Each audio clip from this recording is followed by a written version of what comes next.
Yo, it's your boy Ryan, Northwest Sports Fanatics, back at you with a new video. Today is September 3rd, 2023, with your boy Ryan and the Northwest Sports Fanatics. Make sure you guys subscribe to the channel. Smash that like button either now or on your way out. Donate to your boy if you can. Cash App, $ ORIONNWSF, or the YouTube Super Chat right here. The countdown to 20,000 subs is underway. We have 72 subs to go, and we're at the magic number. Hopefully sooner than later. We're definitely going to get there. And we have a great matchup here for you tonight. Number 5, LSU Tigers versus number 8, Florida State Seminoles. I can't wait. And like I said, we got a couple good matchups during this first week one. There was a lot of blowouts, including Oregon's 81-7 win over Portland State, which was not really a whole lot of fun to watch. But Colorado upsetting TCU and able to kind of put themselves on the map with his son, Shadis Sanders. I see you. Very, very cool. And obviously, Oregon plays them week 4, but that was probably the best game to me that I've watched overall so far over this kind of holiday weekend. But I feel with this matchup with LSU and Florida State, this one could be right up there, and it's got higher ranked teams. So we obviously remembered when these two teams played last year when Florida State won 24-23, right?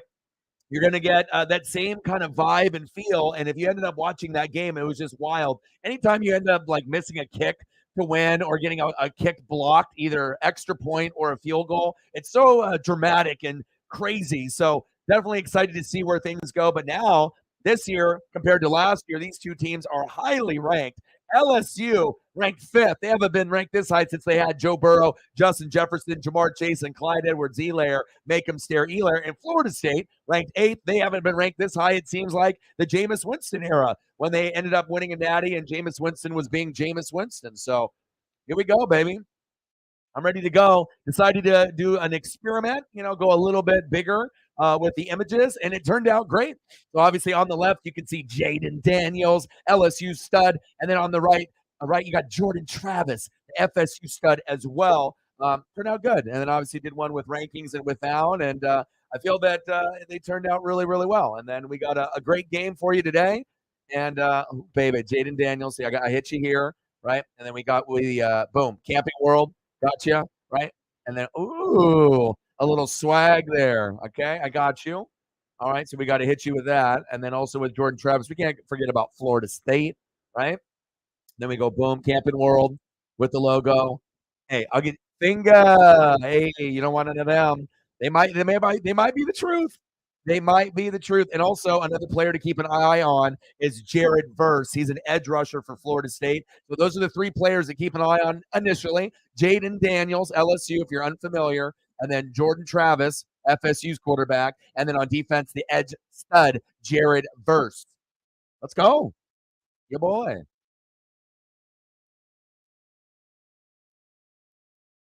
I'm ready for this matchup.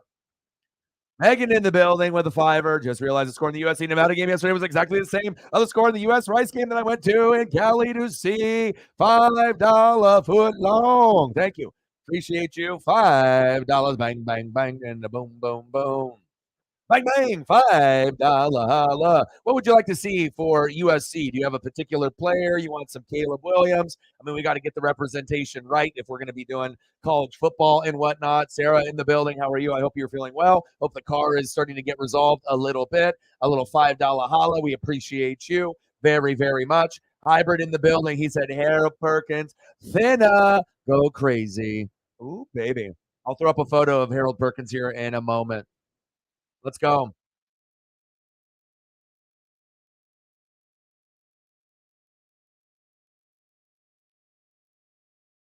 Let's get the Harold Perkins.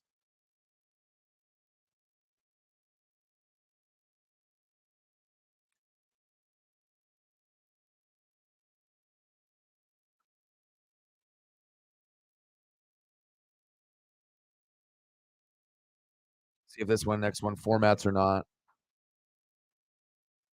Oh, let's go. Okay, and then we gotta give it the swag. Okay. We got a quarterback on each side, and we got another guy on defense on both sides as well. Okay.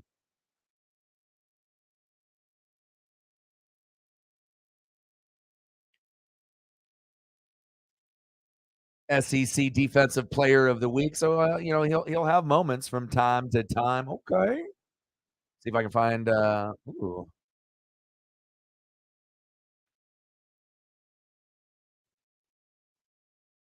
Oh, that one didn't format. That's unfortunate. That was a dope one. Hold up, I got at least got to be able to find at least one more. Hopefully, that will be good to me here.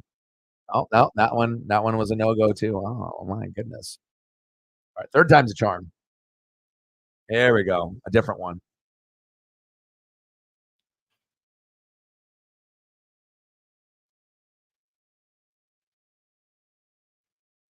Okay. And obviously, being a Bucks fan, I'm familiar with Devin White and whatnot. So I know what LSU can bring for defensive players and offensive players for sure. Let's go. Camping World kickoff, LSU, number 5, Florida State, number 8. Let's fucking go.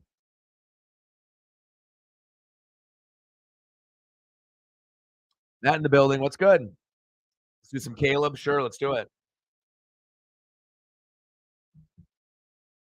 How is everybody, man? Hopefully everyone I got to watch the Oregon State game, so I was good. I tried to take Paisley for a walk as well, spent some time with her, and then got to grind it out here again. And unfortunate Mariner loss, but it happens. And again, hopefully this ends up being a nice way to kind of cap off the weekend as we go into the morning. I'll try to do a reaction video to a few games, probably this one, and maybe that Colorado versus TCU. That's my first for sure. Then the Mariners play at 1. That'll end at 4 against the Reds. And then after that, we will have our fantasy football draft through the channel. Very excited about that. And that'll be at 6 p.m. Pacific time. And we'll do a stream for that also. Let's go.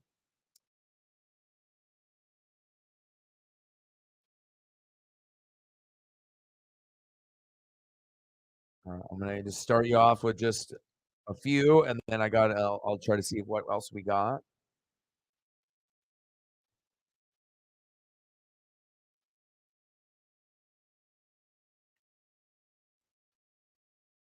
Let me see if I can get something from yesterday or from these first couple weeks.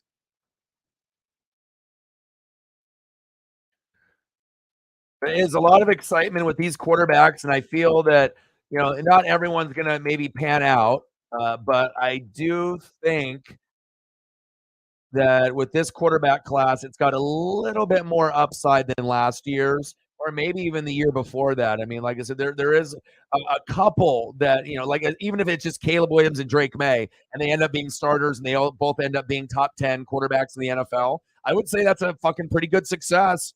And then if we can get Michael Penix Jr. to be like the Steve Young, Michael Vick kind of lefty version, and have that, then we'll be really blessed. I just hope that he can stay injury free. That's really the only thing that's holding him back.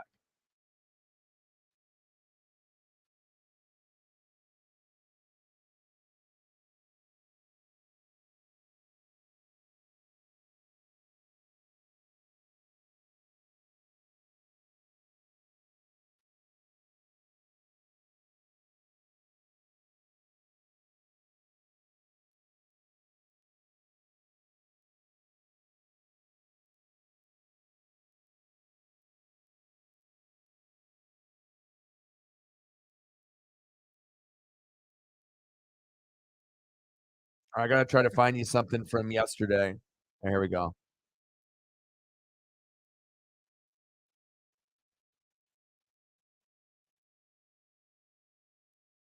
Let's go.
Oh, look at this.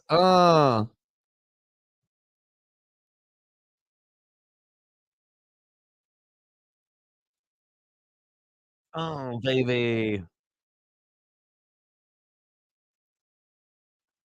Let's go.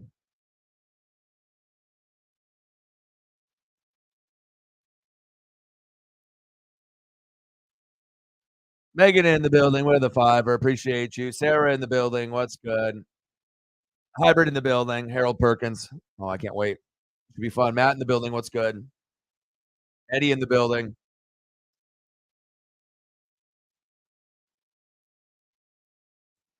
That's wild. And it's not like Josh Allen was there. Like if Josh Allen was there, then that would be like a moment for he could like make a name for himself and whatnot. So Julio named AL Player of the Month for August. Nice. I that must have obviously I've been prepping and doing the thumbnail and kind of grinding it out and whatnot. So awesome, awesome. Who was the National League? And Munoz was the AL. Oh, cool. Heck yeah. Well, we did have a very good month. I mean, it's the most games that we've ever won in a month. What, 21? So 21 games in a month is pretty freaking incredible. So, but I appreciate you guys very, very much. And like I said, it's just nice to be able to get to a point where I'm always experimenting with different types of looks. And I decided to go like as big as I possibly could image wise while I think it looks swaggy enough still. And, got to have the logo, the Camping World Kickoff. You got to have the team logos. And then I had an original version without the rankings, but you got to put the rankings in, especially if you're ranked fifth and eighth. It's just not a regular matchup, it's a big matchup. And logo's big. It's almost like a piece of art, and it's awesome. Looking forward to see what I can come up with as we move forward. And again, on LSU, key contributors to keep an eye on in the game: Jaden Daniels and Harold Perkins.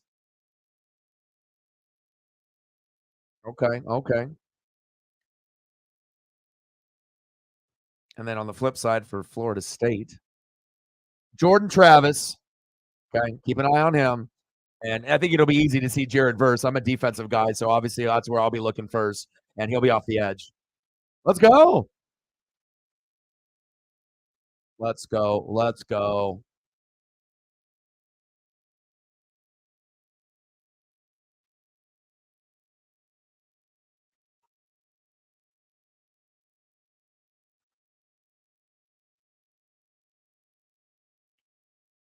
Derpy in the building. What's good?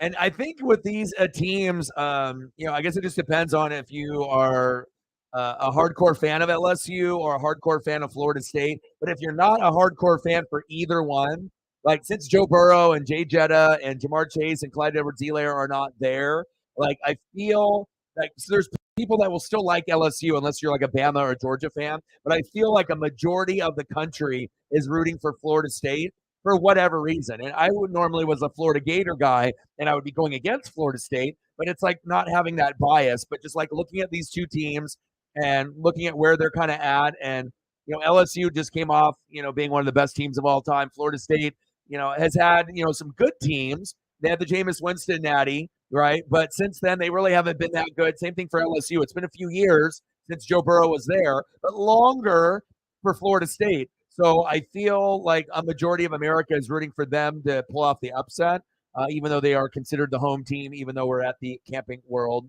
location for kickoff. So, and I believe it's in like in Orlando. So, but closer for Florida State than LSU. So it's going to be, yeah, I don't know if it's going to be more of a Florida State home game, but you're going to, you hear it a little bit already. So I don't really care who wins this game, but I think it would be better for college football if Florida State wins. No disrespect against LSU or their players, but I just think that if Florida State wins as the underdog, it sets the tone that we might have a crazy season of upsets. And we already got Colorado beating TCU. So could we get Florida State beating LSU? I think it's possible. So I don't know. I don't really care either way, but I'm just stating kind of how I feel and the vibe is. Because I imagine me and Sarah, regardless of, we don't maybe care as much, but I think we're both leaning towards Florida State. So And it's not like I don't like LSU. I mean, Devin White went there. I mean, there's a lot of guys, Jay Jetta, Jamar Chase. It's not like I don't like or love Joe Burrow, love him, but I don't know. I just right now, those guys are not playing. Jameis isn't there. And it's just like, I don't know, like what would be more exciting? LSU winning when they're the higher ranked team, or maybe Florida State making a statement that, hey, we're back in college football. LSU, you've already been dominant within the last couple of years and you kind of fallen off, but now you're back, right? Florida State, it's been a few more years. So you kind of feel more sympathy and you feel a little bit bad. And obviously, seeing how Jameis Winston has not panned out, even though they won the Natty, like, I don't know. It's like if Florida got good again, I'd be rooting for them too. It's like, fucking Swamp Kings. Like, I don't know what it is. Maybe it's just me being as a kid loving Florida State, and watching Miami the U when I was a kid with Warren Sapp and Michael Irvin. And then obviously going to Florida with Spurrier and that Steve Spurrier offense with the run and gun and the run and shoot with Danny Werfel, Ike Hilliard, Jaquez Green, Rydell Anthony, or Florida State with my boy Derek Brooks, my favorite player on the Bucks ever. So, all right, here we go. Play action fake. Always open. Go. The 40, the 50, the 40, the 30. Oh, first down, Tigers. Wow. That's not what you wanted if you're a Florida State fan. My God. I'm not going to be upset either way. I just want an amazing football game, and I hope it goes into like the 30s or 40s. Even if the teams have pretty good defense, give me high scoring, hopefully in the high to mid 30s. That would be so sweet. 35-34. I don't know who wins. Like, give me something crazy. There we go. And these teams have athletes there. Go, go, go, go. Oh, baby. First down, Tigers. Well, a way to set the tone and be like, hey, we're the number 5 team in the nation. We're not the lower seed. You are. Okay. And that's what I saw when I watched Colorado and TCU. Right out of the gates, it was exciting. But you also had Gus Johnson. And he's the best on calling games. So anything Gus Johnson touches turns into platinum and gold. Handoff. Little short game. And I was going to use a background of, like an actual stadium, more of like where you can see like the stands and the field and whatnot. But I was like, nope. I was like, if we're going to do this, I got to be able to feel like I'm on the field. So I got to get you that feel. And I found obviously the perfect image for the background. I didn't even know that they were going to actually copy the same color scheme or, that they had from last year as well. Second and down and goal. Shotgun set. RPO. Oh, what defense by the Seminoles.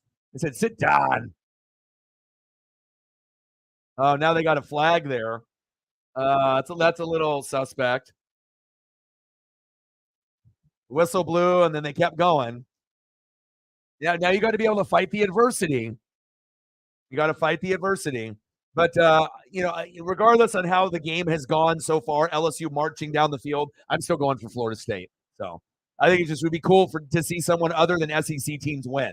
Whether it's Pac-12, Big 10, Big 12, or ACC, it's cool to see the lower conference beat an SEC team that's good. I mean, tell me if I'm wrong. But if you beat Georgia, Bama, or LSU when they're good, don't tell me that shit don't feel good. That shit feels real good because we hear it all the time how SEC is the best, and we know they are, right? But if you can get an upset, it's nice. It's nice to be able to be like, dude, I beat Georgia. Like, no way. Like, and it might be the only time you beat them in your team's history, but at least as long as you got one, First down and goal, shotgun set, handoff, nice tackle off the edge. Florida State is very fast on that D-line. Let's go.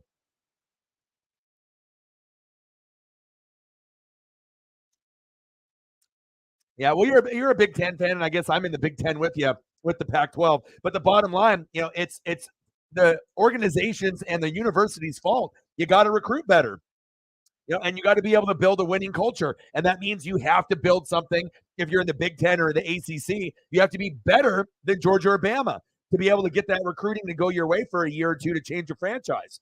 Otherwise, you're going to get stuck in mediocrity unless you can actually pull off a amazing coach like a Chip Kelly, Urban Meyer, Kirby Smart, Dabo Sweeney, or fucking Nick Saban.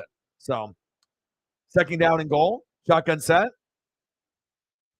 back shoulder, incomplete. And now, obviously, with your boy Kirk with Iowa, I mean, it was it 20th year? What is it, 20th year or 30th year that he's going to be there? Is it 19 years and he's almost on 20? Yeah, but they recruit the best. So, I mean, that's just how it goes. But then if we end up getting an ACC champion like Florida State or Clemson or something like USC or Oregon or Michigan, Ohio State, think about how, much pride that we would have, like we got to be able to understand sometimes, like, the Super Bowl for me growing up was the Rose Bowl, because I obviously knew that we were never going to get to a natty until we had Chip Kelly. We never felt like we were good enough to compete. Got better recruits like LaMichael and DeAnthony. Back end zone. Incomplete. Wow. 3rd and goal. Florida State and LSU, they match up very well. And like when you see Florida State, they look like an SEC team. You know what I'm saying? Like sometimes when you see teams that are good, like Clemson and Florida State, when they're good, they blend in like they almost feel like they're in that conference. Maybe I don't know. Maybe I'm the only one that feels that way. But like when Florida State and maybe some of these other teams, Clemson, aren't as good, then you don't feel it. But when they're definitely like top 10 teams that year, you're like, you know what? I could definitely see Florida State coming in this fucking division and actually fucking some shit up. 4th and goal. This is huge. I'm impressed with Florida State's defense, and I imagine Derek Brooks, my boy, is loving it. 25th year. Well, I think, yeah, I mean, everyone's cheating.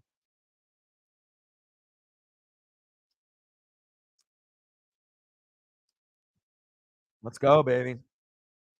So far, so good. Like I said, I love the Colorado TCU. This is giving me vibes like that. And obviously, if the return wasn't so big, Florida State, I think, would have already gotten a punt by now and go from there. So we'll see where it goes. But I don't hate the SEC, because obviously me doing this channel, I like to evaluate talent. So if I like to evaluate talent, where am I going to find the most talent at? Typically in the SEC, but you get a lot in the Big Ten too. Every once in a while, Pac-12, ACC, and Mountain West, and some of the others too. So, but I like the vibe of the game so far.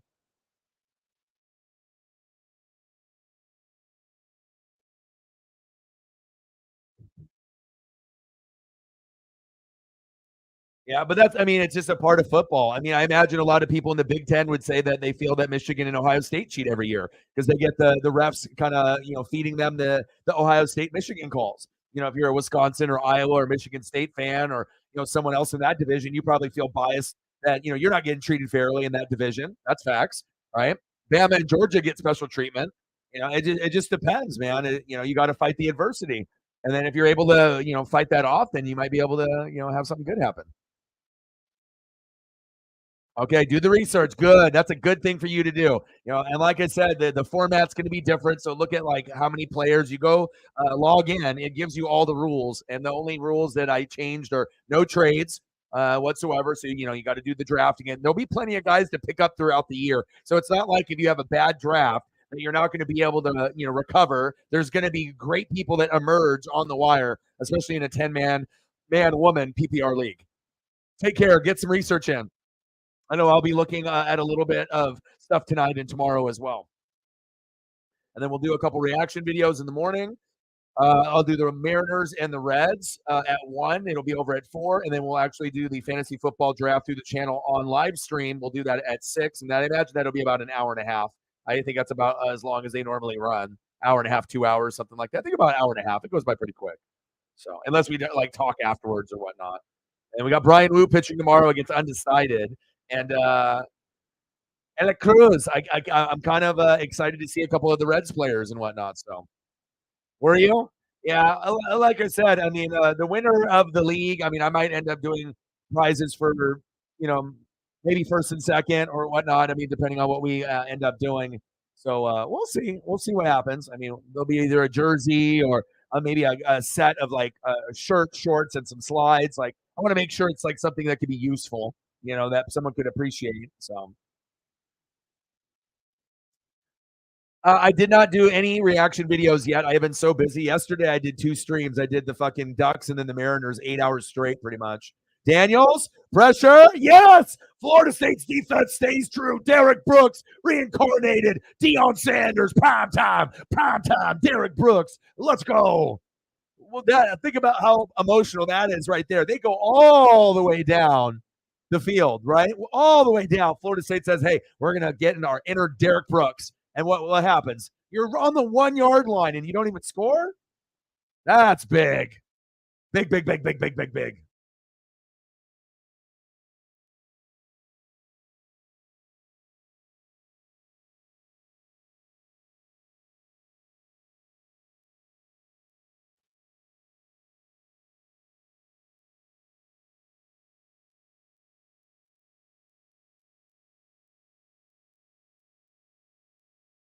All right, hold up. Okay. So I actually was on, now I'm on through. Nice pass, incomplete. All right, so now I'm on the ESPN app, through the cable provider, because obviously, sometimes I'll end up using links, depending on if I'm doing Mariners or whatnot. But I want to be able to watch everything live if possible, and I can do that with like ABC, CBS, Fox, ESPN. So I'm good to go now. There shouldn't be any like delay, or if anyone else is on a delay. All right, talk soon. You'll be fine. And like I said, I'll help you if you have any questions. You ask me any questions, I'll be honest with you, and I'll help you out. You'll be fine. 3rd down and 5.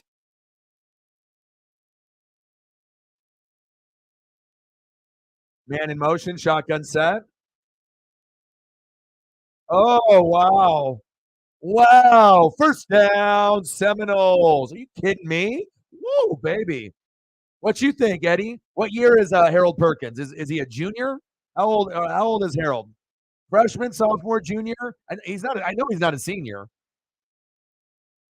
What year is Harold Perkins now?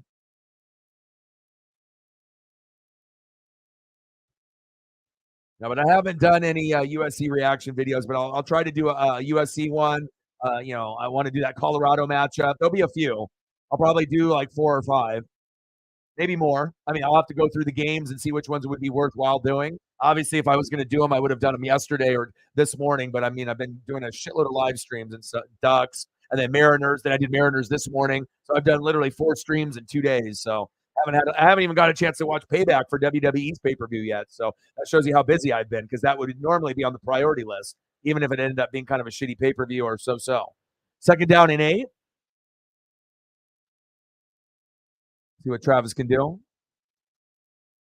Sophomore. Nice. I thought he was a freshman last year, so that makes sense. Shotgun set. There we go.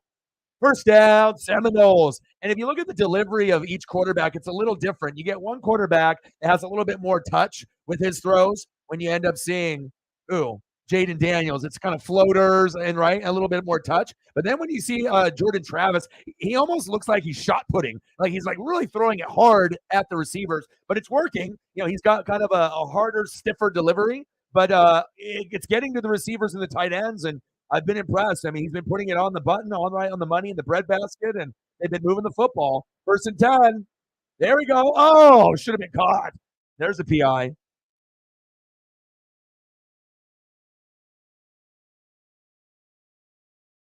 The finger.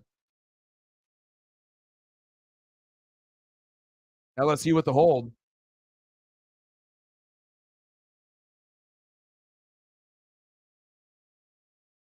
Oh, on the offense. Uh-oh, shit. Uh-oh, he pushed off. Oh, that sucks.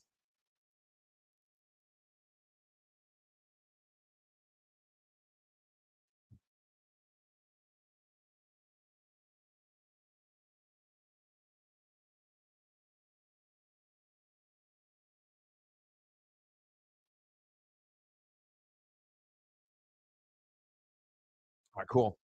I always like being able to take advantage of anything that I can get, right away, rather than having any kind of delay. If you have a little bit of delay, it's fine. But if you have a 30-second delay or you can get it live, obviously live is going to be the one to do.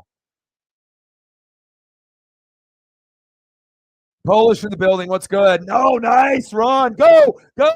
Woo, baby. Now that definitely reminded me of some work done. Wow. Okay. And I like being able to see, top 10 matchups early. And this is obviously the best one. That's why they're using this as the Camping World kickoff. But that Colorado TCU, that really did set the tone. Let's go, baby.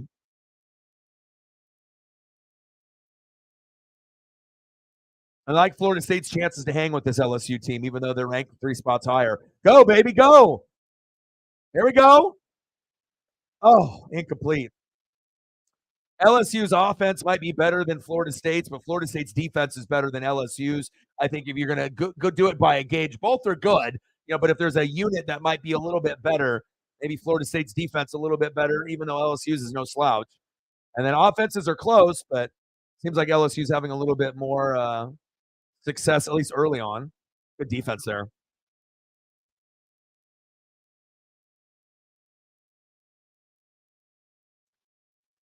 They're down in 14. 8:38 left in the first quarter. Shotgun set. What a great matchup to end the weekend. Oh, get out of there, baby. There we go. Keep your eyes downfield. What a stud. Go, go, go. There we go. Go. First down. Knowles. Nice. You got to keep your eyes downfield, baby. There we go.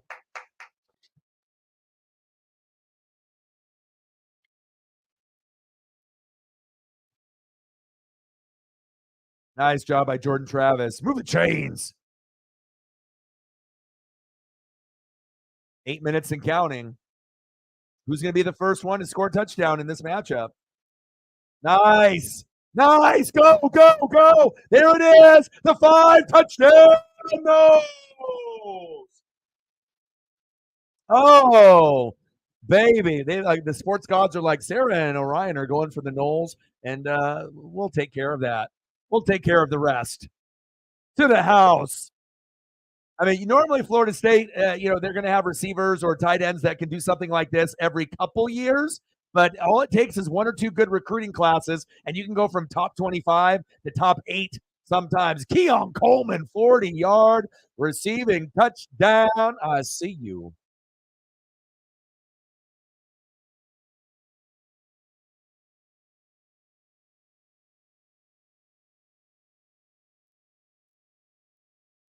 Extra point is up, and it's good.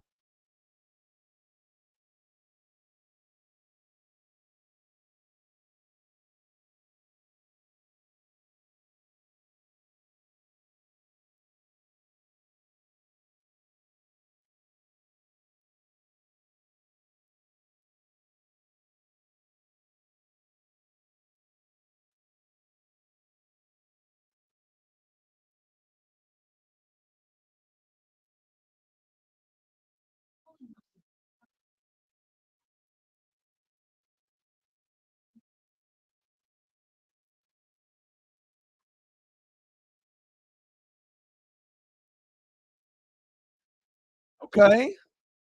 Making his impact known. All right, I see you, dude. And like that. I mean, he had the hill skirt. Like, all of a sudden the DBs were closing in, and he's like, nope, I'm going to hit you with the skirt. All the way to the house. 7-0 Florida State. Looking like the better team, ranked number 8. Maybe they should have flipped rankings. Maybe Florida State should be 5th, and LSU should be 8th. Either way, pretty, pretty, pretty touchdown. Okay. Like that.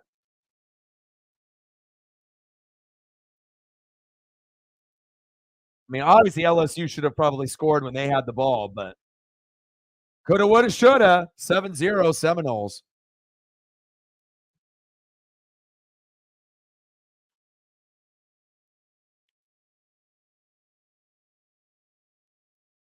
Yeah, LSU is going to bounce back. It's not like this game is going to be a blowout. I highly doubt it. I imagine it's going to go back and forth. So,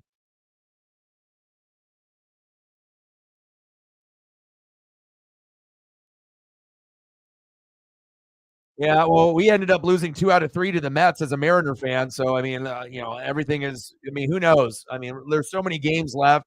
I mean, it's anybody's to take the Astros, Rangers, or Mariners, honestly. And we got fucking the Rangers and the Astros as well as the Dodgers. We have probably the hardest schedule in September, so there definitely will be wiggle room. $5. Let's get to a hundo.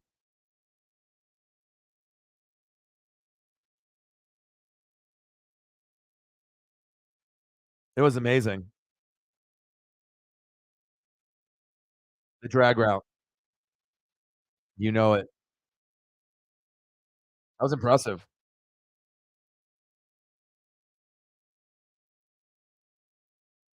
We'll see what LSU can do. At some point, they'll be doing something. At least you would think so.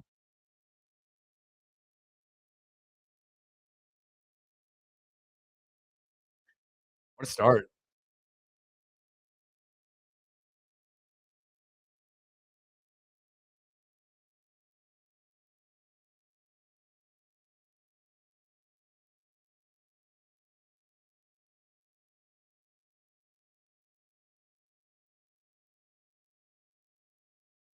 Burrow. NFL just right around the corner. You can taste it now.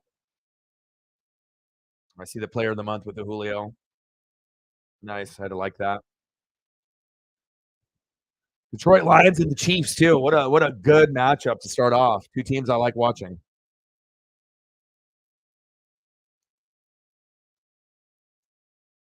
All right, let's go, baby. 7-0. Seminoles. LSU, your turn.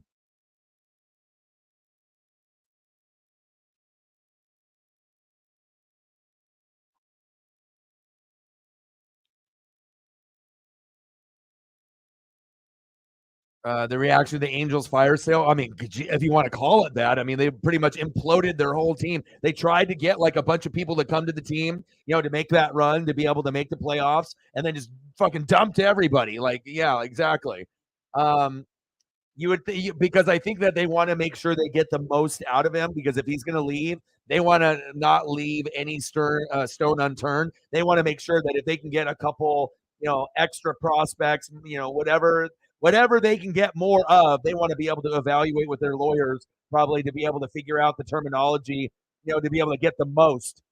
It's like because you're going to get a lot, right? But you want to make sure if another team is even more desperate than like the Dodgers or the Mariners or whoever, Padres, and there's some other like mystery team that's just willing to, give players that you would like never think that they would, like Hall of Famers or something, or first round draft picks or something crazy, then you're going to want to make sure you listen. So that way, if you do, that you can bring back at least as much as you can to get relevant again instead of just a little and then just go from there. So I don't know. Yeah, it was odd behavior for the Angels, but obviously you had a nice run with Mike Trout and Shohei Ohtani. But again, you want to get the money correct, and I think they didn't want to rush it during the regular season. They want the season to end, sit down, and then get their team on it, and then they can get the best deal done. At least that's what I would assume if I was in that room with them. Hand off, run into a Florida State wall.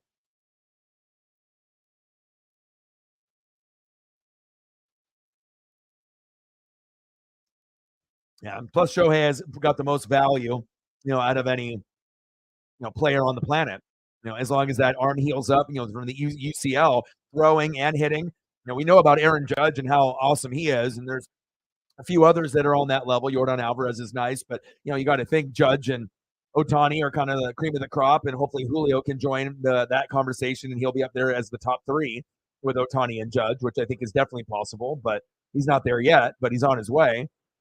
He has to get more consistent, at batting, and better batting average, more home runs, more patient in the box. I think he can get there though. But I don't think there's anyone as impactful as Judge or Shohei giving you the all around play. I mean, Shohei literally could go to any team he wants. It really just depends if he wants to go for the money, like a Dodgers or Yankees, and Dodgers would make sense. Or if he wants to go to Seattle, take less money, and try to be the man to bring a championship to Seattle, who's never been to a World Series ever. So that has another motivation to it too. Nice pass. Yes. There we go. First down, Tigers. That was sweet. Let's go, baby.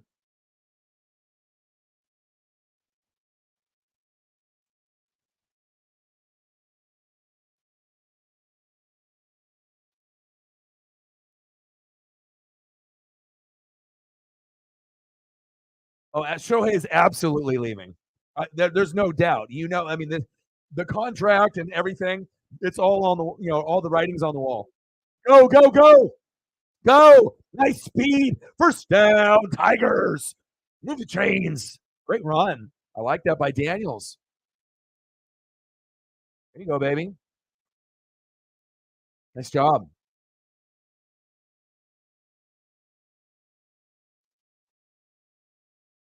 I mean, I don't know where he's going to go. I mean, if he ends up going to the Braves, everyone on planet Earth is going to be pissed, including myself, because then it's like then you got a super team.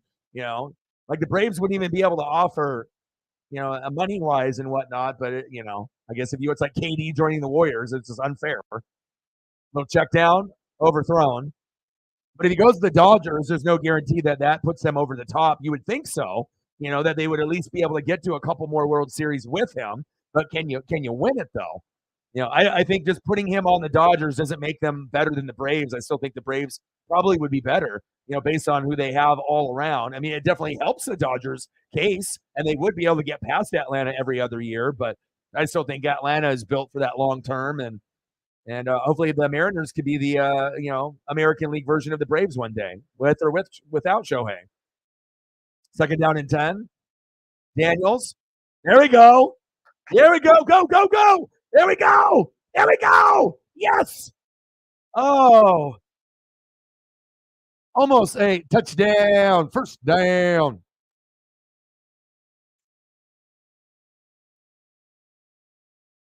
$5. Let's get to a hundo. Yeah, we don't have a whole lot in the payroll compared to some of the other teams, but we're not as awesome as like the Orioles, who I think is like bottom 2 in payroll. Touchdown, LSU. That's when you know that you're doing something crazy, when you look at the payroll and the Orioles are towards the bottom and they're like one of the best. Could make the World Series this year. Trey Bradford with the 1-yard tutty. There we go.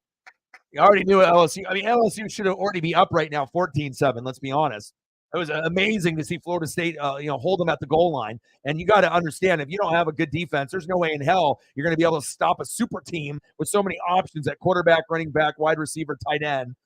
Unless 4 straight plays, in the end zone on the 1 and the 6-inch yard line, you got to be able to be very stout. You have to be very fast, and you got to have at least a couple guys out there that are potentially going to be making the NFL. You would think. Great response by LSU. I mean, I want to see a Colorado TCU type of game. I want this bitch to get into the 30s and 40s. I mean, I want to see defense still. It'd be cool. They're like, oh, pick 6 or fumble for a touchdown. But I want to be able to get this into upper, I don't want this in the low 20s. I want this in the 30s or 40s. There we go. Extra point is good. We're not up at 7. Yeah, but we also have great pitching, and guys have stepped up. So I don't know if anyone expected Brian Wu or Bryce Miller to be as good as they were. It's like at one point Marco Gonzalez was our best pitcher, and then Logan Gilbert, and look where we've come. Now it's freaking George Kirby and Bryce Miller, Luis Castillo and Logan Gilbert and Emerson Hancock, Brian Wu, Robbie Ray, Marco Gonzalez, even though some of those guys are hurt. And we're going to get Jared Kelenic back and Tom Murphy. I like our chances. I hope it really is Mariners, Orioles versus Braves and Dodgers. That's what I want, but I don't know if that's going to happen. But even if we don't get it this year, the Mariners are coming. We're not that far off. If we end up losing in the playoffs, so be it. But as long as we continuously keep going, eventually something's going to go our way. And I like it because this is year 2 of about a 15 to 20-year run for the Mariners being good. So, at some point, regardless if we get Shohei or not, I still think we can make an ALDS, ALCSs, and we should be able to make a World Series with Julio, Kirby, and Raleigh as long as they don't get injured or leave. If they're all there and we keep building around those pieces and we still have great pitching and we get better closer, a better 6 through 9 hole hitter, add a few more pitchers, some better mid relievers. Yeah, I definitely think the Mariners can do something special. So. Oh my God, it's going to be so fucking fun to watch. Because even if it's not us, I mean, you got to think there's 3 potential playoff teams almost you would think every year. Blue Jays should be good almost every year. And now you got Orioles and Rays, and maybe there'll be some other surprise teams. Sometimes you'll get the Guardians, sometimes they'll do something in Minnesota. But those teams in the Central are kind of weak. The top dogs are in the West. Obviously, we know that. You just know when you're looking at certain divisions, you're like, oh, is this one going to be good? Or like, oh, I mean, some of the ones that are in like the Central, they're kind of booty in both National League and American League. So, Toby in the building. What's good, brother? Duval, Auburn. He says, Duval, Jags in the building. How are you, Toby? What's good with you, brother?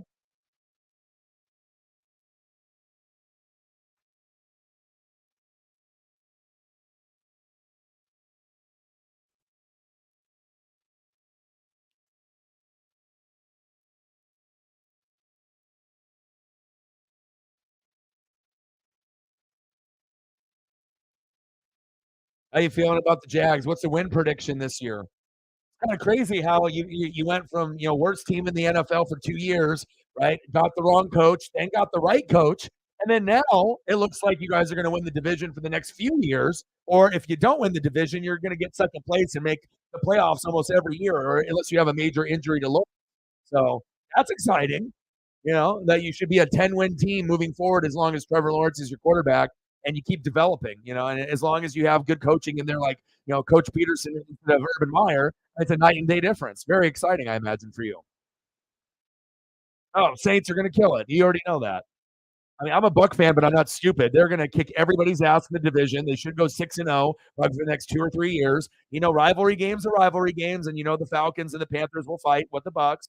But as long as they play Saint football, who dat, they should be able to win 10 to 14 games for like the next 3 years. And obviously Carr is a lot better than people think. Everyone that wants to hate on Kirk Cousins and hate on Carr, you put them on good teams, watch what happens. Going from Carr with the Raiders, you don't have an O-line, you don't have a head coach, and you don't got defense except Max Crosby. No wonder that they weren't good. Yeah, Devontae Adams, Hunter Renfrow, Darren Waller, Josh Jacobs, but you need a line other than Colton Miller. You can't have one good offensive lineman and 4 booty ones and think that you're going to be good, right? Raider fans sometimes are like, some are smart, but some are like delusional. Some are like Mariota over Carr. No, I'm a Duck fan, and I'm like, no, right? But now Carr going to a good offensive line with good running backs, with good wide receivers and tight ends, with the defense. He's going to show how good they really are. And don't be surprised if the Saints end up winning 10, 11, 12, 13, 14 games. Falcons should finish in second. Panthers, Bucks, towards the bottom, right? I think that's pretty easy to predict. But definitely excited to see how far they can go. And obviously, I think that they're just as well-rounded as the Eagles and the Niners. So if either one of those two teams slip up, the Saints could be a number 1, number 2 seed in the NFC overall. I don't think a lot of people are saying that, and I'm a Bucs fan, but I'm not stupid. I watch the tape. I'm reading the articles. I'm watching the film. They look like they're going to be the real deal. And imagine if Kirk Cousins leaves the Vikings and joins the Niners. They could make a Super Bowl with him. That would be someone that they would need, someone better than Purdy, but not good as Steve Young or Joe Montana, but good enough where he puts up good stats, and if he's got good players around him and he's got elevated coaching where he can actually go to Kyle Shanahan, Kirk Cousins could be that magic piece the Niners need to win the Super Bowl. Just throw that out there, for people that think that those two aren't that good. That would be like I said, if I'm Kyle Shanahan, that's exactly who I'm looking at. Even though Cousins is a little bit older, if I could get Kirk, that's who I would want. Perfect quarterback for that system. Travis, nice little dump down. Oh, they got some athletes out there. 10 or 12. I think that's 10, 11, or 12. Yeah, I agree.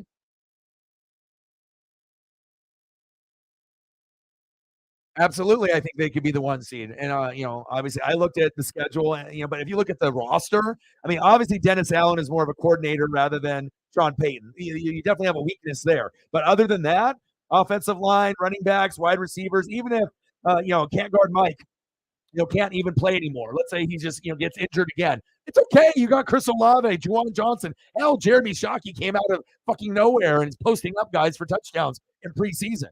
Just needs to make sure he takes the right meds so he doesn't get arrested, right? So, I mean, everything's Cam Jordan re-signed. He's there for the rest of the career. Demario Davis, a.k.a. the Blues there. Lattimore. So, I mean, everything is there for them to be a 1, 2, or 3 seed and be, right there with those other two, with the Niners and Eagles. So.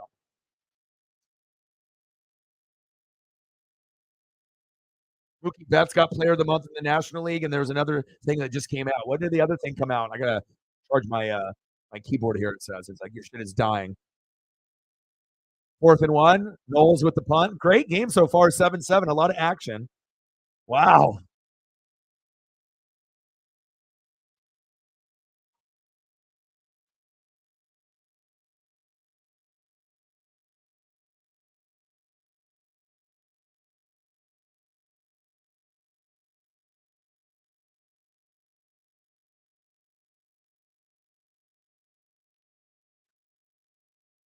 Yeah, Jimmy Graham. Of course. I love me some Shockey. He was one of my favorite tight ends. As soon as I saw him in college, I was like, ooh, this guy's going to be good. I mean, this guy fucking takes no shit from anybody. He's shit talking everyone. I was like, oh, this guy's going to be good. And he's the reason why the Saints ended up winning the Super Bowl. That was the X factor. No one could grab him. 2:21 left in the first quarter. Oh, incomplete. Not flag on the play.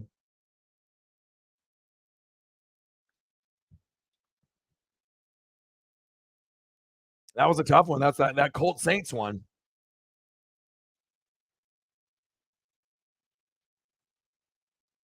A little PI.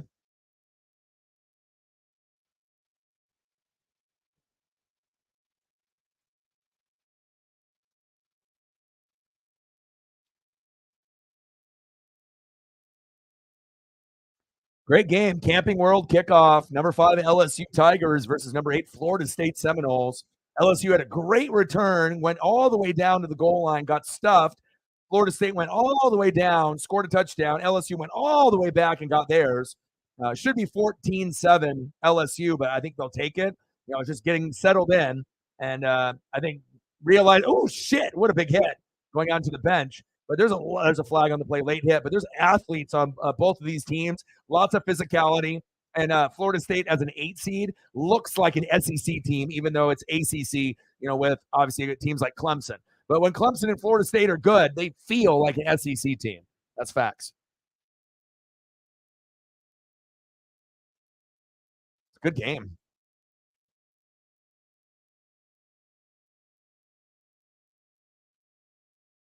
I wonder what we're going to get for draft position, Sarah, because I don't know if we're gonna be like, 4th, 5th. I know we can feed off of each other and kind of draft a certain way, but if we're separate from each other, it'll be interesting to see how it goes. But if like you're 2 and I'm 3, or if I'm 2, you're 3, obviously then we kind of dictate the draft at that point. Like if we decide to go for a tight end, then they're going to have to. If we decide to go for like defense or kicker, then they're going to have to. So it's one of those things too, because you're always going to have someone that is the leader that starts it off, and then you have to decide if you want to follow the leader or do your alternative strategy and whatnot.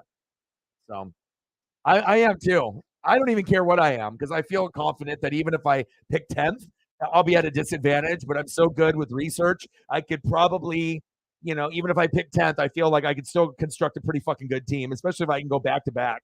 Now, do I want the 10th and 11th? No. I would definitely rather be towards the top, 1 through 5. That's where I would like to be. But whatever happens, happens, Just because we get a high position doesn't mean you're going to win it all. And just because if we have the best 2 records all year and we go like 11-1 and like 10-2, doesn't mean that we're even going to win the fucking championship, which is crazy. But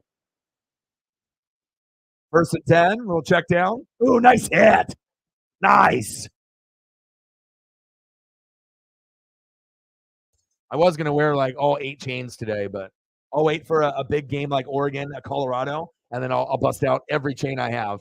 All the Oregon ones, like all 8 of them. Be like Mr. T. We're going to need all that fucking support.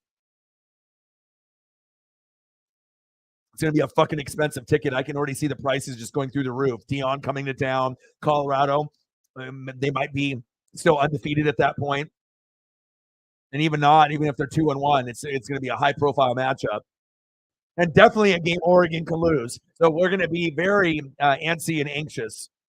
Big hit on the sideline. Another flag. Man, FSU is hitting. FSU is out there acting like they're Bama or Georgia. They're playing like it. They're kind of being the aggressor. Head down. I'm going to smack you. You're SEC. I don't care. That's how they're playing. Yeah, I'm anxious for the draft order as well. But it'll be cool. We'll be able to I'll show it, on the screen, so that way we can do a live stream all together and talk and whatnot and try to go over strategies. But I usually do about the same type of strategy every year. I was considering maybe doing a different type of strategy, but I usually just have to kind of, you don't know. You can't prepare, really. It's just like whatever happens, you get to see where you're at, and you don't know what other people are going to do. So you're just in that moment, in that minute 30 at a time in fantasy. You have to be the smartest minute 30 person on planet Earth. You got to be able to evaluate and look really fast and dictate what you want. And yeah, I'm excited to see how our teams. I'll be shocked if we don't have A or B drafts when it's all said and done. Go, baby. Oh, Oh shit! Oh, oh! He did a hurdle and he died.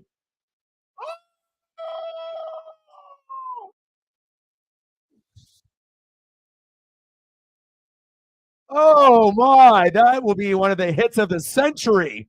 Motherfucker hurdled with the triangle button. Oh boy, hit him with the fucking with the hit stick. Bang!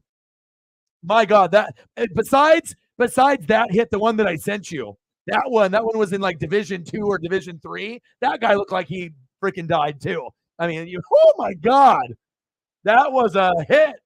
Oh my goodness. Second down and 6. Floater, incomplete. And there's no way he's going to be able to run or make a fucking completion after getting popped like that. That shit popped him into fucking next week. Holy shit. I mean, when you see guys hurdle, you normally don't see them get caught in midair and slammed to the ground. That was incredible. Oh my God. I mean, that'll be on every single floor. I mean, if that player goes to the NFL, it'll be like, let me see your fucking scout tape. It's like, okay, here's the one play. Ready? Okay, yeah, we're drafting you. You hit like a motherfucker. Oh, oh shit. That was a hit.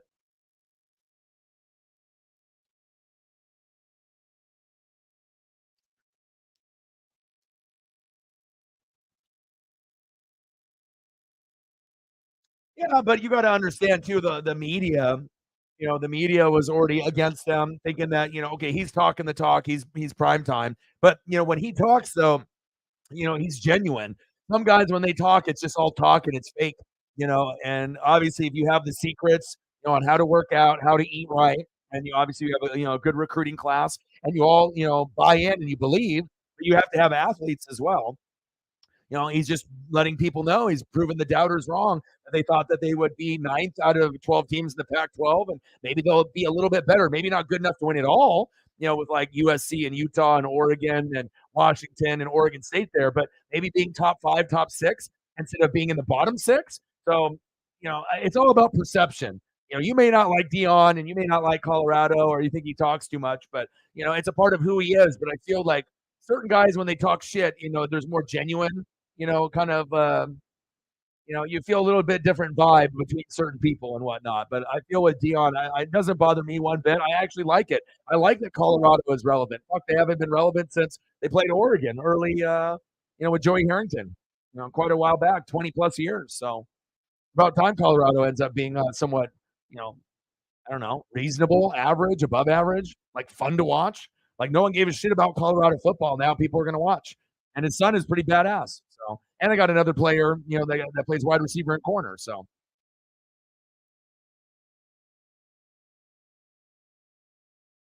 yeah.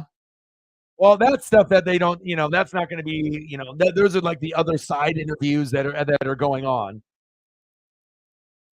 I mean, obviously with him, coaching, there's going to be a certain amount of white players and black players and other foreign players that are there. Like he's trying to build his own culture, and whatever he wants to do there, that's up to him, regardless if he's got white, Mexican, black, Asian players, whatever it is. I mean, you're gonna get bias and favoritism. All that shit. It's politics, bro. It's gonna happen in every fucking thing that you're looking at. Based off politics themselves as well as in sports. You know, Auburn has a chance to beat Georgia and Alabama. No, no, they don't. Not happening. But I hope they actually put up a good fight, though.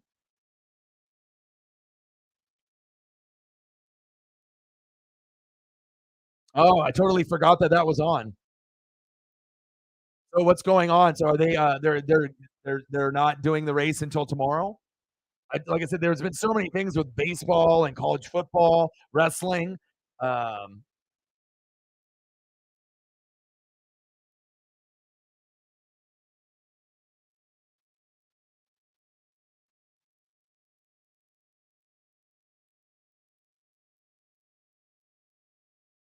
I'm looking right now. Is it in progress? I mean, what's going on with it? Is Hamlin, Byron, Reddick, Busher, and Jones?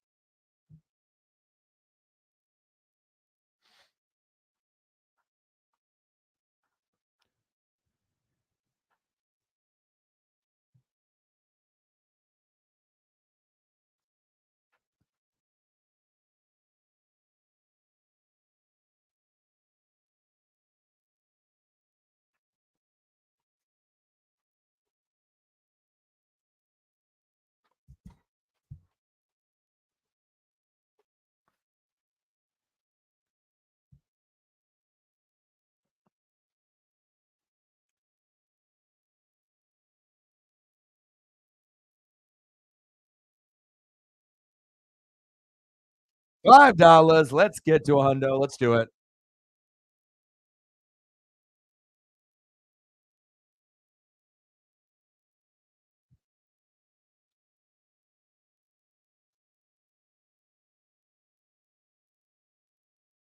All right, LSU threatening in the red zone. Started the second quarter. 4th and 1. Shotgun set. Keeper. Oh, what defense by Florida State. Wow. Another stop. Florida State is something else on defense. Wow.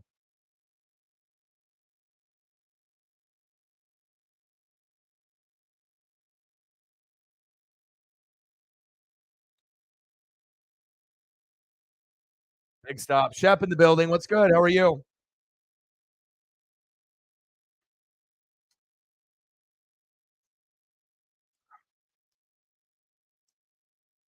Good game so far. Florida State's defense is the truth.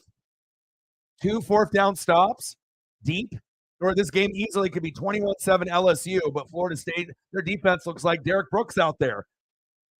That's crazy. I'm just enjoying football, grinding it out, and then obviously we're gonna do some reaction videos tomorrow. Maybe to this game, maybe to Colorado and TCU, USC, a few of them. Then I got Mariners and Reds at 1, and then the fantasy draft at 6.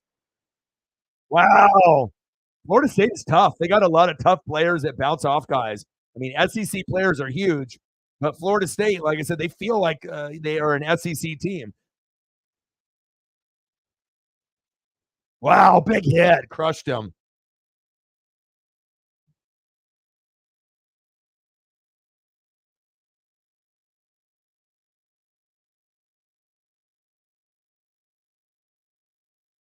Second down and 7. Little halfback toss, blocker downfield. God, LSU's fast.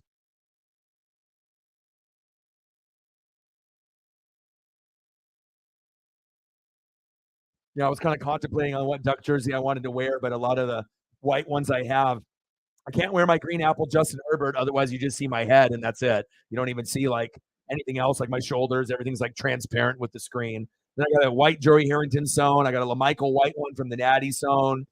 I got this one, the Mamba, and then I got a few others, but obviously you got to be able to wear a color that, it's not going to get distorted.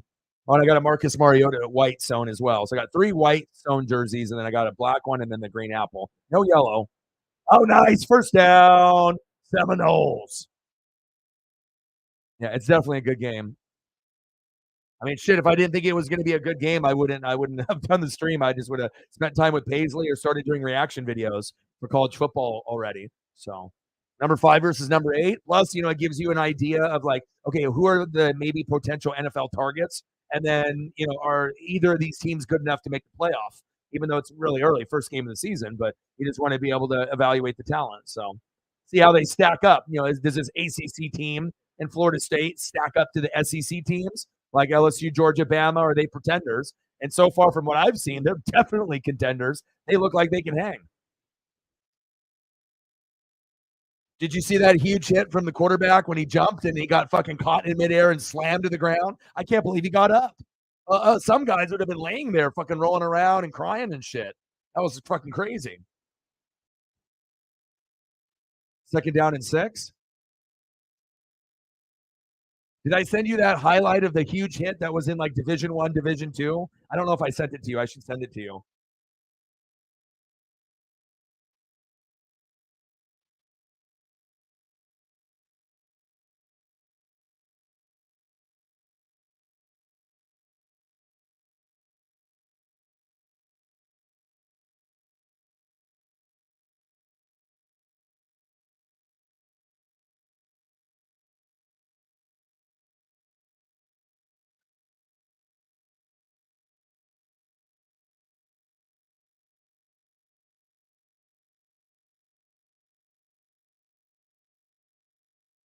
Watch that. Watch that, bro. I just sent it to you. Not the one that just happened, but another one that's probably just as deadly, if not. I mean, it's on the same level. You're like, oh shit, is that motherfucker alive? Like, I mean, you're like, really? Like the guy was running for like 10 or 15 yards. This one might even be bigger than the one that we saw on TV. The one we saw on TV was a 10 out of 10. That one might be an 11 on the one that I sent you. It's like a Division 1 or Division 2, but I don't care. Damn! Seriously.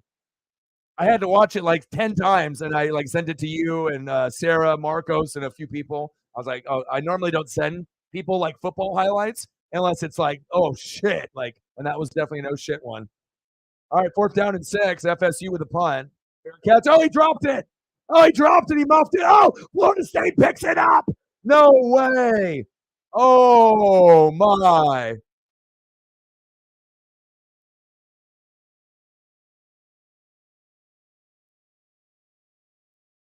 Oh my.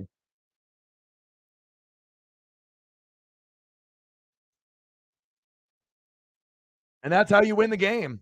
You know what I mean? That is how you win. You know, as an ACC or a Pac 12 or a Big 10 or a Big 12, you go against an SEC team, you got to punch them in the mouth. You got to be the aggressive team, not wait for them to mow you over and just keep stomping on you. You got to get up and you got to punch them in the mouth first and keep punching. And if you do that, you're going to get lucky sometimes like that, where LSU starts to feel the pressure and realize that they are going against a powerhouse that's not overrated, that they are legit, you know, one of the top 8 teams in college football. And at this point, you know, Florida State looks like they're the top 5 team, and LSU looks like a top maybe 12 team. Like the LSU looks good, and they probably still are a top 5 team, but Florida State so far. Oh, picked! And there's LSU's defense. Wow, both of these teams are so equally matched. I love it. Wow. Okay, LSU. It's like whenever you feel like a team might be starting to take advantage, nope.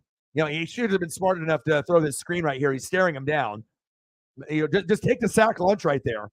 And the defender was in front. You know, even if his back was to him, come on, you got to be smarter than that.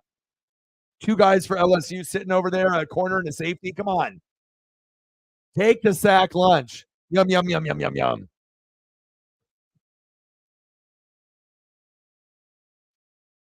They're able to restart. Nice. What is it on? Is it on NBC?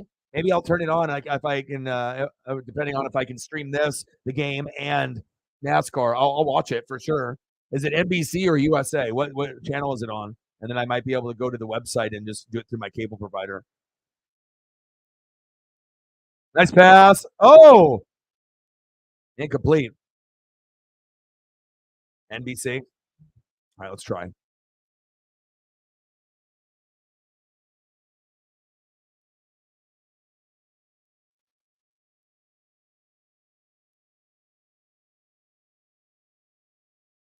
America's Got Talent. No, I don't want to watch that. Steamy Reality live now.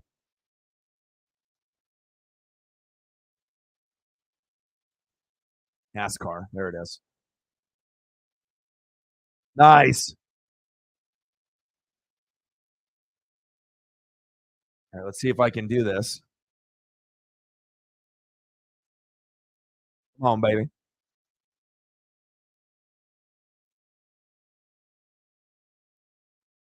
Oh, here we go.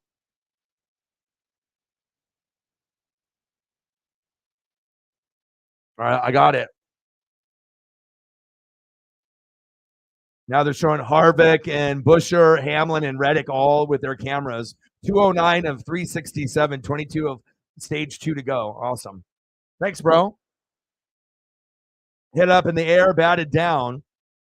And like I said, I'll be able to know and tell if, you know, obviously things are sometimes, you know, with the gig service, like everything's cool. I can watch like 2 or 3 things or 4 things at once and then do the stream. But other times I'm just doing one thing, like me and one game, and then it's all like fucked up or whatever. So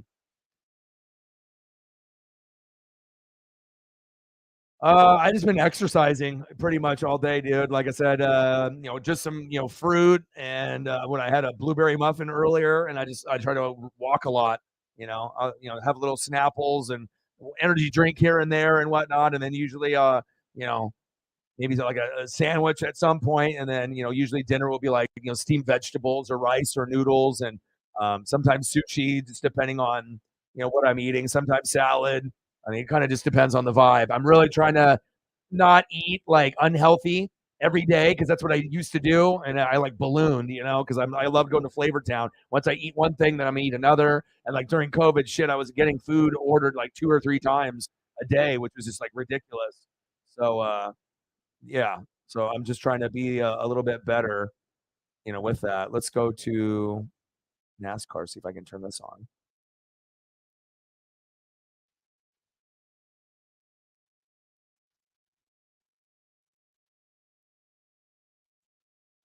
Dale Jr. Good old Dale Jr. Love Dale Jr. I can listen to Dale Jr. All the time. I mean, obviously being a fan of his dad and being a fan of him. Intelligent and very cool dude. Like definitely a dude I'd want to have a beer with and hang out with. Yeah, but eventually, I was supposed to go and kind of drink and party with Marcos, and if that would have happened, I would have gotten burgers and nachos. I would have fucking probably tried to get some Coronas or Modelo's. What I really want, and from like on tap that I've been craving is I want the Blue Moon with the orange peel. When I can go to a place that's got like that fresh on the keg, and I can get that on tap and with the orange peel and a Blue Moon, there's nothing better than that. It's like very refreshing. It hits you pretty good. You drink a few of them, you feel great, and it tastes good. And that orange definitely gives it a really good kick. That's what I'm craving. And I would have definitely got some at one of the 2 or 3 bars if we would have went there. But though we'll be able to celebrate the birthday for him hopefully next week or maybe whenever things get situated. So cool, awesome. I'm able to watch both of these now. Let's turn the volume here. Nothing like being able to watch some football, LSU and Florida State, and some NASCAR. I totally forgot about it, and then now I got that going. So now my life is real good. Now I can keep up, and there was a few weeks that I wasn't as heavy on the NASCAR and WWE and AEW, unfortunately. But when you're just grinding, grinding, grinding, so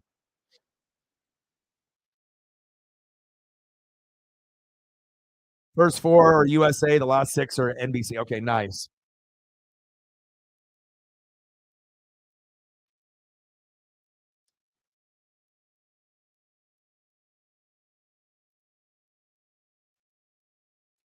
That was quick. Mr. Beautiful turned into Mr. Where Are You? Real fast. That I was here for 5 seconds.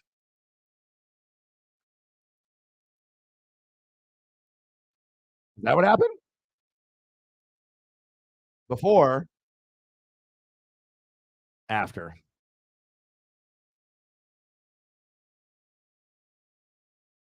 AEW, yep. Mr. Beautiful turned into Mr. What happened? Where did I go? What had happened was try to hit us with the Val Venus. Hello, ladies.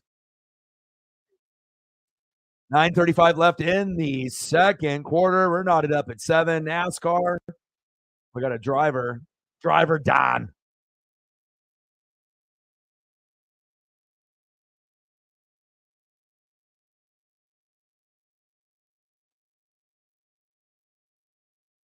I am hungry though, but I've also gone on 2 walks and I've been really addicted to try to do good behavior and be better, So I'm doing like 2 or 3. Me and Paisley have definitely lost weight, but I'm still, got a few more. I think I got like 9 to 12 pounds to go, to be able to hit like, that goal of 200, and then I want to get to 185 if I can get there, but that's like a dream, like, I don't even know if that's possible. But again, when you go from 250 to 265 to 212 to 209, you feel pretty good, so you just got to keep it moving. Of course, I'd love to eat burgers and fries and hot dogs and tacos and pizza every day, but I got to be able to cut back, do it like once a week or once every 2 weeks. Go to Flavor Town. Nice little handoff. Get out of the end zone. I need to be Val Venus.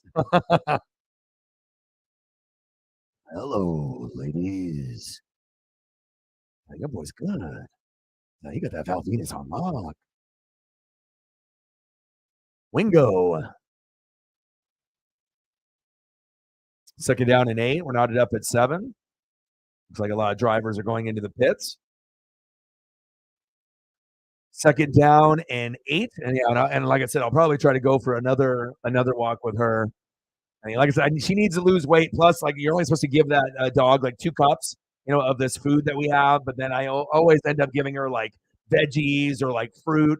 So blueberries, strawberries, like melon. I try to treat her good, but I don't try to give her too much. But of course, that's extra that she's eating. So it's like I need to make sure she's being exercised. Otherwise, she's going to be fat or get diabetes. So she's my baby. You ate pizza and you didn't feel good for 12 hours. Some foods like it tastes good, but it like doesn't make you feel good. Like you can eat like Burger King, McDonald's, Wendy's, and you're like, yes, this is so good. I love these nuggets. I love this double stack. I love this pizza. And then after it settles in your stomach, like a half hour later, then it's like you don't really feel good sometimes. Other times you're just like, oh, I want more, and then you just eat another 3 or 4 pieces. It just depends, I guess. But third down and 4. Looks like a false start. Or was it the timeout? Did they get the timeout before the clock? The clock went out. Did they get the timeout? No, they did get the timeout. Nice.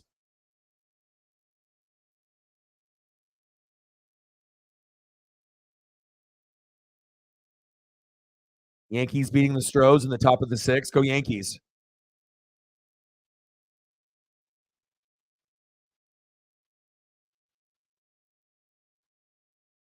Damn it. The Rangers beat the Twins. Shit.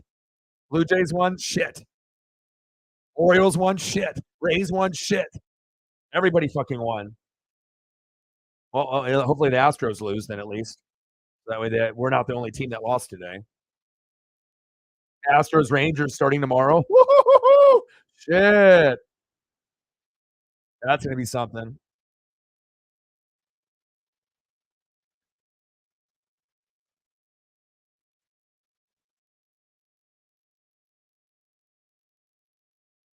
Oh, Joey Votto's not able to play 10-day IL. That sucks.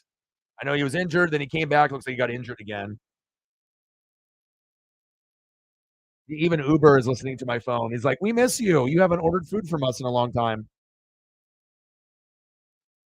Chinese food. Yeah. Plus, also too, I think it's the type of food that it tastes so bomb, like as a leftover. Like you eat some, and a couple hours later, regardless if you're drunk or stoned or sober, you're just like, ooh, spaghetti leftover, yes please, or pizza leftover, yes please, pad thai leftovers, yes please. But like certain stuff like fries, you can't heat up, so that's not going to be good. Nuggets never taste the same after they've already been warm, so you're fucked there. But if it ends up being like pad thai, spaghetti, pizza, I think that those might be the top 3 tacos from like a high-end taco place, like a taqueria. Those tacos can still be good. Oh, that's still money, but yeah, the general. I love me some Chinese. See, my problem with Chinese food is I love it so much that I'm eating everything, and I'm eating way too much.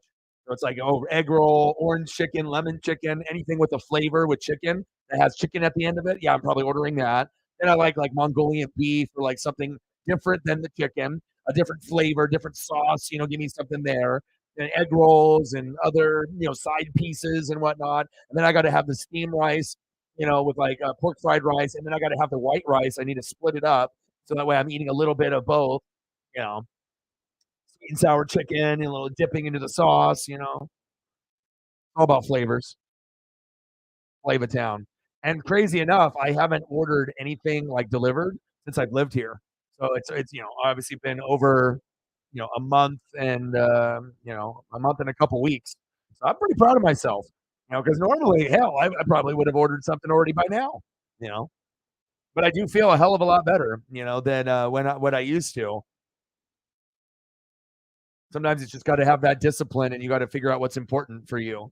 Yeah, but also too, it depends on your job and what you're doing there. Also, so if you're out and about and you work at a workplace, sometimes you can't like pack a nice home cooked meal to work. You don't got no time, unless you cook the night before and you can take leftovers and do it like that. But sometimes you just got to go to Wendy's or McDonald's. That's just what's available. You got a half-hour lunch break or an hour, got to go. So. All right, 8:01 left in the second quarter, third down and 4. Florida State backed up into their own end zone. NASCAR still going. I got that on the screen as well. 3-1 Yankees in the bottom of the sixth. Nice. The chicken tenders. I want Whoppers the size of a normal Whopper. Look out. Oh, almost picked. Or did it get? Oh, how does that not get intercepted by LSU? But the Whoppers used to be actually a good size, 99 cents. The onion rings used to be quality, and they tasted good. And the strawberry shakes were magnificent. This is back in the 80s and 90s, where you could literally get a Whopper for 99 cents and a shake and a onion ring probably for like $3. It was amazing, and it was good. Large strawberry shake, large onion ring, with the barbecue or whatever, dipping sauce, and then the Whopper was huge. It's like 3 times the size of what a Whopper is now. Like, no lies detected.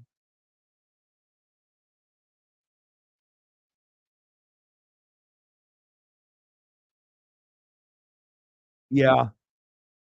But again, like if, we're going to go somewhere, that just means I have to work out harder. So it's like, okay, we're going to go get Chinese food and go crazy. Cool. And then I'll just have to go, walk for an hour after and then wake up in the morning and just do my regular routine. Then I'm good. It's just like if I keep eating all these things and I stop exercising, then that's when the weight gain is going to happen. So, and Paisley obviously keeps me in line because obviously she needs it. So there is no, oh, I don't feel like working out. She has to do it. No one else is going to, I take care of her. It's like my child. So it's like if she has to walk, I have to do it. I can't just be like, nope, I don't feel like it. That does not work. You know, she is one of those high maintenance dogs where you might have a lazy dog and, or a dog that's not as needy. But certain dog breeds, they need like 30 minutes, but really an hour to 2 hours a day. And if they don't get it, like, yeah, life is not good for them. So. We would eat good though, bro. We'd eat seafood. We'd go to Moe's. My boy went to Moe's today. He actually went down there just for the day. That's the cool thing about Oregon. You can drive 2 hours, go to the Pacific Ocean, eat bomb food, walk the beach, go to the arcade, drive back, sleep in your own bed, and still be back before 8 o'clock at night. Like, you know what I mean? Like, it is awesome. And then they have the breaded shrimp or cod, fries, dipping sauce. They got the clam chowder, the chowder bread bowl. Moe's is it, boy. I'm telling you. I would take you and Chief O'Chief, Chef, and I swear you guys would be like, oh, I don't even want to go home. Like, every place is kind of known for something, barbecue or burgers or whatever, pizza. But if you live on the West Coast or the East Coast, like Maine, or that part, up there, or in Oregon, Washington, California, the seafood is just going to be the best. Because all the shit that you get when you go over there is fresh. It's like daily caught. Like the longest that you're going to have something in there was like from the day before. That's fresh, dude. And you can taste the difference too. Like when a cod or something that ends up getting caught that day, and they bread it, and then they make it like 3 hours later or 2 hours later after they clean it, wash it, prepare it, put their own marinade, do all the proper maintenance with the batter and whatnot. I mean, it's incredible. And I think if it wasn't like that, then maybe I wouldn't like seafood as much. But once you have something like that, Maine, lobster or shrimp or like breaded cod or halibut, and it's got the amazing dipping sauces and then all the different variations of stuff they have, that sweet and sour chili sauce. Oh my God, so good. We're known for everything because we have a wide variety of races and ethnicities that are out here. Like our food cart game is one of the best in the nation. So you can go not just in downtown Portland, but Beaverton and some of these other burbs. They have their own little communities where they have people that maybe have moved from Portland or other locations, and then they'll have like a certain like parking lot set up where it's just businesses that have just their own little trucks, truck, or they have it set up where it's actually a location where it's like a huge park and they have the vendors everywhere specifically, for that purpose. And they've been doing a lot of renovations in Oregon, and you don't have to go to downtown Portland anymore. You can actually go to Beaverton, which is like, 15 minutes compared to like 45 minutes, or an hour, less traffic and a little bit more safer, and just the same amount of amazing food. And you can get anything from curry to burgers to pizza to pad thai. Go, go, go! First down, Tigers, Daniels, baby. Move the chains. But yeah, we got bomb burgers, pizza. I wouldn't say we're known for pizza, but depending on where you go, we have some options that are pretty good. Maybe not like deep dish good, but Asian food, we got it on lock. Like I said, Mexican food, we have it on lock. But I would probably say the thing that we're known for, like if you go to the coast, would be definitely the seafood. So We got good pasta joints, good taco joints, like, because we get people that are from fucking Mexico, and they bring up their special recipes and their whole family, and they open up like one location in like one city, and they pour their whole love into like one spot. That's when you know that place is bomb. It's not like a corporation where they have 10 of them. You know, I had a place that was 5 minutes down the road that was ranked number one Mexican taco joint, like in all of Oregon just a couple years ago. There's always a line there. It doesn't matter if it's like 10 a.m. or 10 at night. Oh, first down, Tigers. But I would say that if you want to talk about a food that if you like seafood and we go to the coast, you will not be disappointed. You will be like, wow, this is awesome. Arcade, fucking the beach, great food. And then you're able to drive back and sleep in your own bed or closer into town. You actually don't have to stay there if you don't want to. Handoff. God, Florida State's defense is stout. Another goal line stop on the way, possibly. I mean, LSU should be up 28-7 now.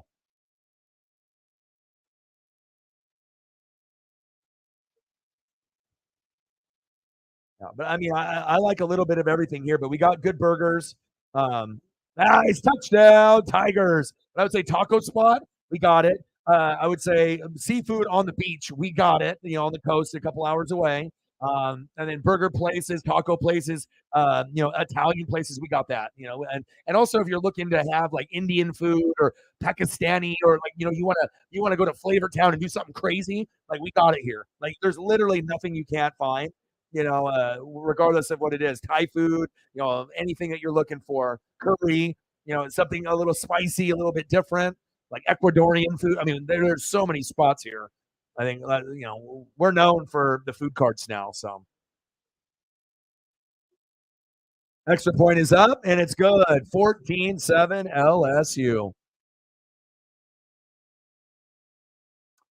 Barbecue toasted ravioli, the provolone cheese on the pizza. That sounds amazing. I mean, I'm just getting fat thinking like just reading that. I just gained 5 pounds.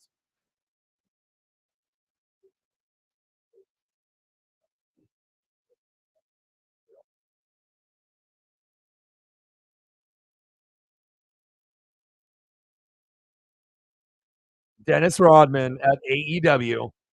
Any way they can make money. CM Punk is out the dough. So, and shout out to Cyberpunk, Sarah, and Lauren for helping out on the Twitter and the X side. Appreciate that. Yeah, that's why I want to be able to, get more like established, so that way that I would be able to travel and like meet up with some of y'all and be able to go that route. That would be very cool. I mean, I want to be able to go to Flavortown. I mean, I want to go to Nolans, even though I'm a Bucks fan. I want to be able to go to the Midwest and Texas and have barbecue. I want to be able to go to like Virginia. I want to go to Maine to be able to have lobster and like there's a lot of places that I want to go gumbo. I got to go to the South. Like I want to go to Alabama. I want to go to Nolans. I've been to Chicago. That's probably the farthest that I've been, and that was just through business. But I mean, I can see why people are overweight in Chicago because the portions are fucking insane. You go there and you tell them you want a fucking taco, and they bring out a taco that's like fucking 10 pounds. Like it's like enough for like three people, like three grown men. I'm like, this is the taco? They're like, yeah. And then you get it, and it's like $8 when it should be like 28. You're like, okay. So yeah, I would be fat as shit. I mean, there'd definitely be there'd be a little bit of everything.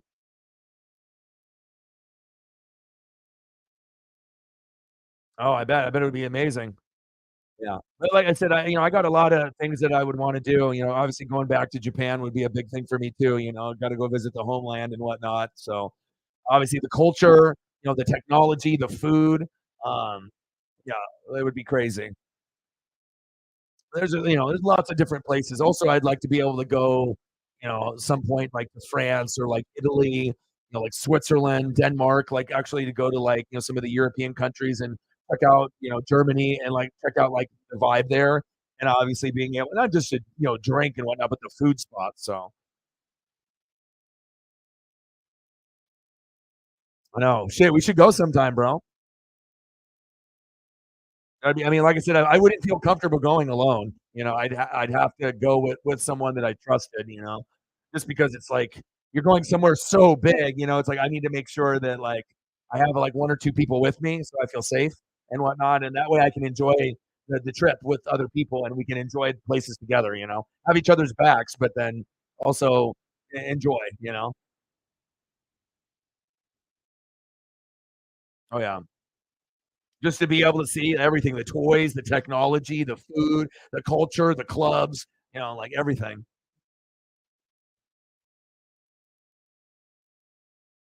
But I got to keep grinding though. I got to keep working. But also one thing that I've told people and they think I'm joking, but like I would literally, if I was rich enough, I would literally fly to Maine and go eat lobster and crab and then fly back. And just do that. Like, like if I had to fly across the country just to be able to go to like the best spot that's highly ranked in Maine for the freshest lobster and like shrimp. And then they got like, their restaurant on the water. And then you got your like little table out there. Like I would really want to do that because I can only imagine how good that shrimp, breaded shrimp, and the lobster and the crab and everything else, crab cakes and everything. Oh my god! I mean, I know that sounds kind of crazy, but I mean, if you want to go to Flavor Town and have the best, you got to be able to take advantage. It's not always about going to concerts and going to sporting events, which is very cool. But I mean, being able to like road trip around food, not many people have that in them. Or like being like some of those videos where they go to every major league ballpark or NFL stadium and eat the food that's there. I would love to do something like that, and that way that I could have like a vlog or a blog and people could record me and the reactions and then just the food and the game reactions and whatnot. That would be a dream as well. Orion and Shep and Chief's food review.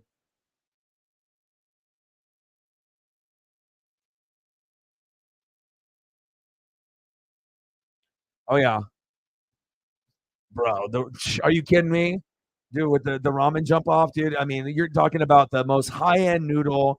I mean, imagine like the wagyu, like the top end they have here in America. What they're gonna have there. I mean, you're gonna be going to Flavor Town, and it's gonna be fucking insane. Like you're gonna end up having things that you would have no idea, like even existed. That's over there. Obviously, shit's gonna cost money, but if you got a little bit of money, you can actually live your best life. I mean, could you imagine like the top end like wagyu or anything that they got there, like a Japanese spot. I mean, the sauces, the marinade, the environment, the employees, just the whole vibe, man. Noodles too, dude. Oh, are you kidding me? Oh, it would be. Even the rice is high end. Like, if you're talking about like the high end stuff, like when you get like sticky rice and you go to like different places where you try to get like Chinese or Asian food, and you can always have that one spot that's got the really good rice. Like, that shit makes a difference in the meal. You don't got the good sticky rice, that shit ain't gonna be good as far as a meal. You know, 5:16 left in the second quarter. 14-7 LSU. Florida State's defense has been a fucking 10 out of 10. Unfortunate that they're down by 7, but it feels like even watching this game that they should be ahead. Their defense has been money. Their offense needs to catch up to LSU's, though. LSU's offense is better, and their defense can make plays. Florida State's defense is better than LSU's, but their offense is not on the level of LSU, at least not yet. There we go. There we go. There we go. Look at that big body. Herman Moore looking ass. First down, Seminoles. Pad Thai, Singapore noodle. Yes. Mr. Williams. Hiya. We're just watching the game. How are you, brother? Just talking about food. You know how it goes when we're with the goats. Just talking about if I ever got, rich enough with the places that I would love to go. Like how I would fly from Oregon to Maine just to eat lobster and crab and fly back. Go nowhere else besides just fly there and eat awesome food for a day and then fly back. And obviously going back to Japan, the homeland would be insanely dope. Or going to like Denmark or Netherlands or Germany, or France or Italy. Italy would be fucking insane. If we go to Italy, dude, the wine, the beer, and the fucking the pastas and the pizza. I mean, we might not go back. We might just be stuck in Italy at that point. They're like, "Where's Orion and Shep?" They're fucking in Italy still. I don't know. They haven't recorded in a few days. Lost in Italy. 1st and 15. I know I would have fun there. Oh, he dropped it. What happened to my hands? What's good, brother? Miss you. How are you doing, bro?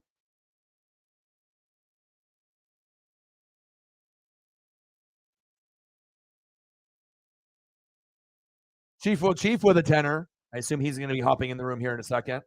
Thank you, Chief. I just saw that you did what you did. Thank you so much. Yeah, we got you, Mr. Williams, Shep, and Sarah. It's a fucking party in here. What's good? We've been talking about food with you, bro.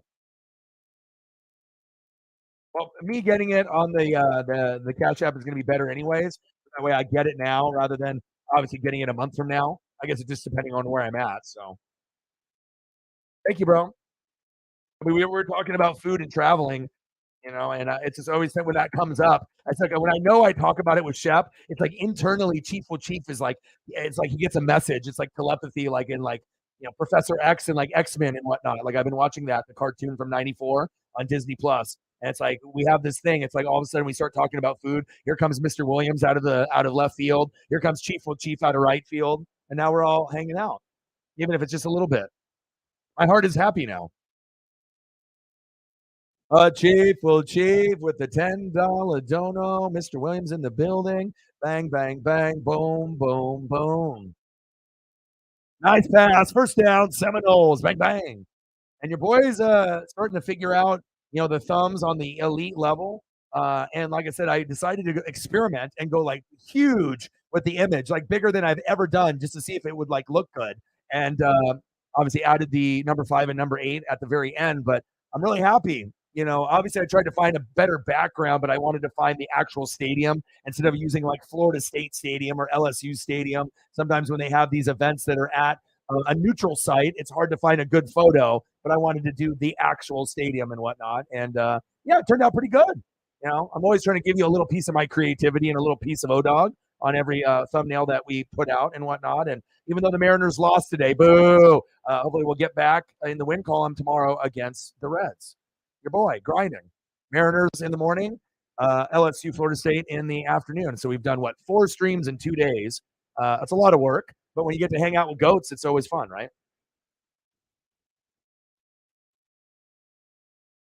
I'll be back. 7%, boy. Second down and 3. Little handoff. So I got NASCAR on. I got the game on. 14-7 LSU still up by 7, almost at halftime. Hanging out with some goats. My life is good. Exercising with Paisley like a motherfucker. Did already 2 walks for a couple hours. Got another walk planned for later tonight. Reaction videos. Lots of college football. I might try to get one done tonight with Colorado and TCU. Maybe this game.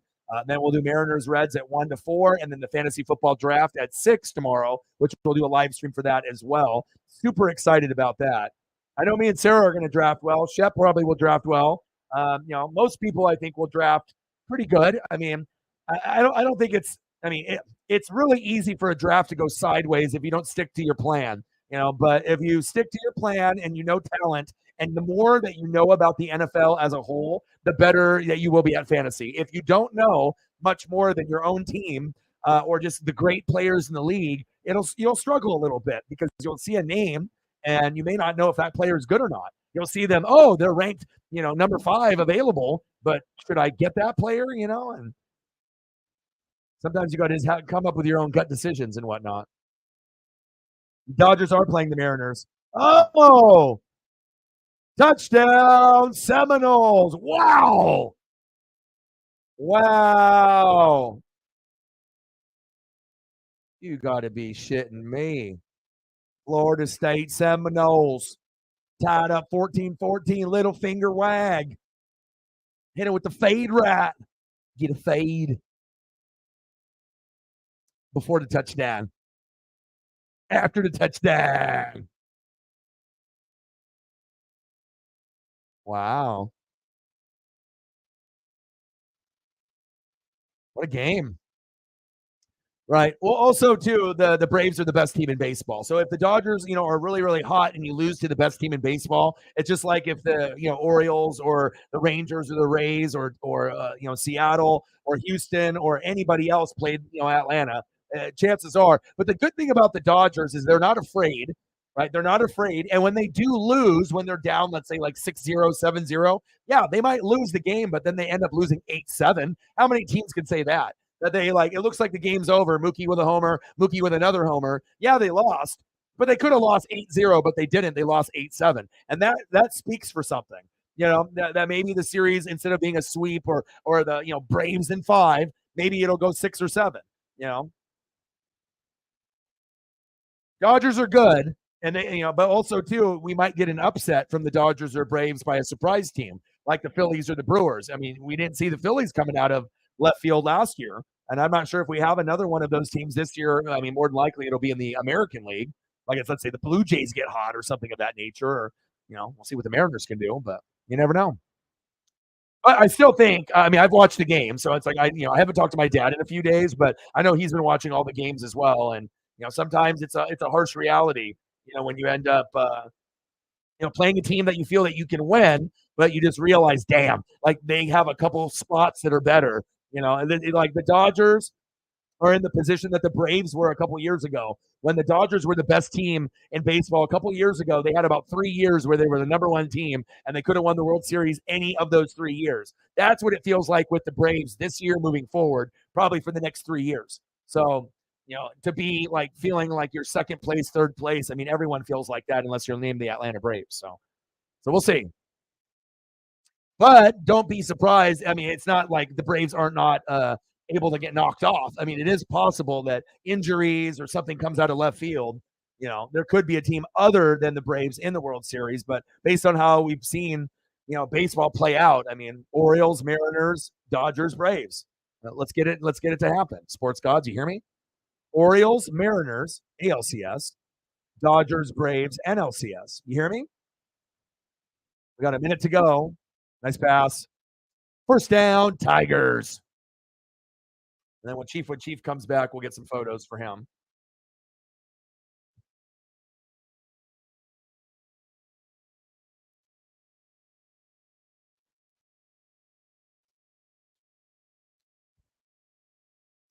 Pass incomplete. What happened to my hands?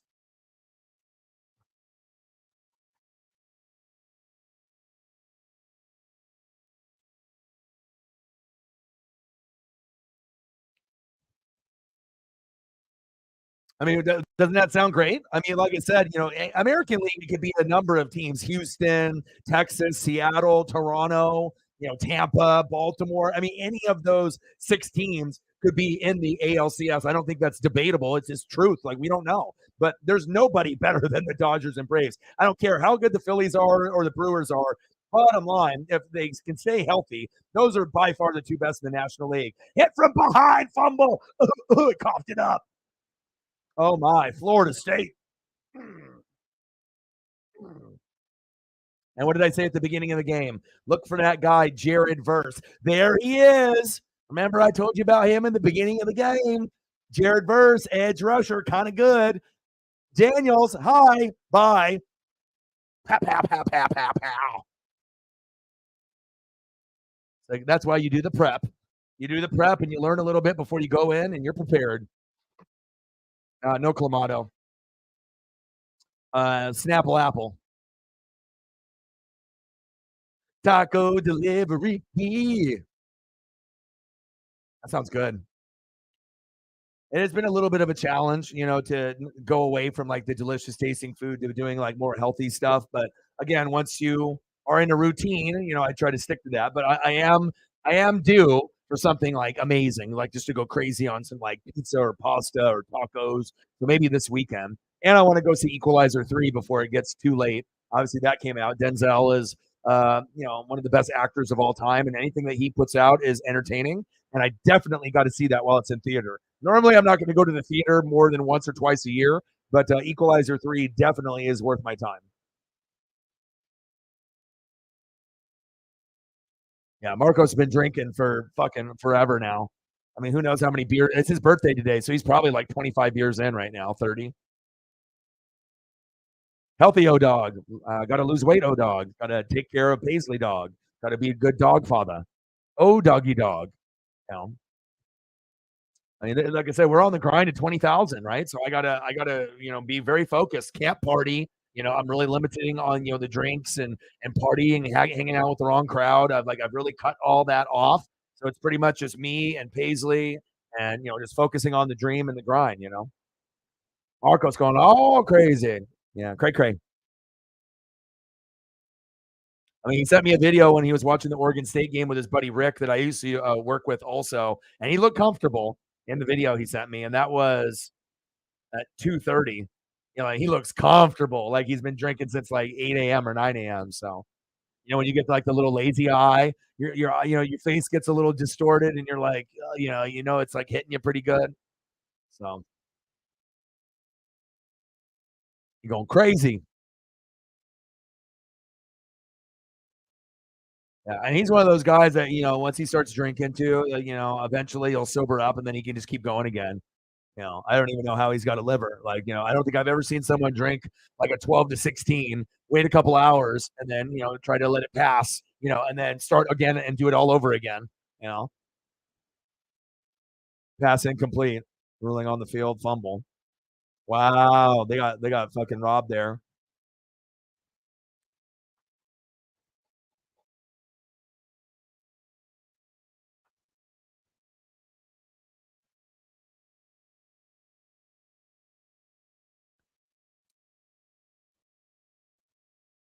Yeah, some beer pong. That's another thing too. I mean, beer pong is going to be everywhere in the country too, but there's still shitloads of people that play here in the Pacific Northwest. And you can definitely tell the people that are good at it are the people that played basketball growing up. Like if you're a dude or a girl and you played basketball growing up at any age, I don't care if it was fucking in middle school. If you played ball and you were actually pretty good and had a shot, those are the people that dominate at beer pong no matter where you live. So if you're playing someone that played basketball, you're fucked. Oh, what a run. Go, go, go. Right down the sideline. First down, Tigers. Wow. Okay, LSU. Bling, bling.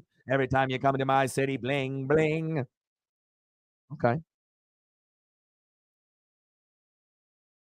I see you.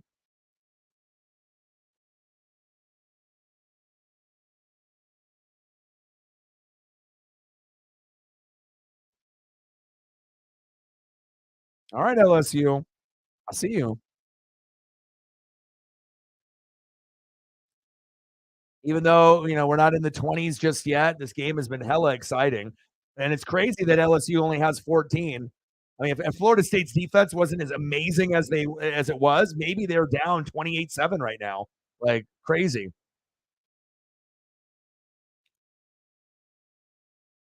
Oh, she's now all elite with Rusev, huh? Pineapple spinach. Interesting. Detox drinking cheese whiz.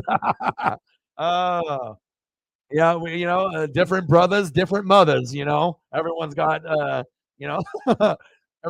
own flavor. CJ Perry. Is she going to be with Rusev or what's the deal with that?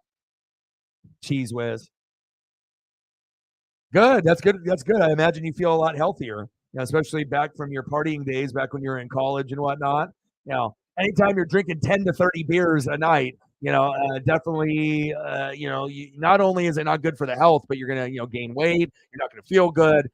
Hangovers are terrible. And then to get over it, you're doing it all over again.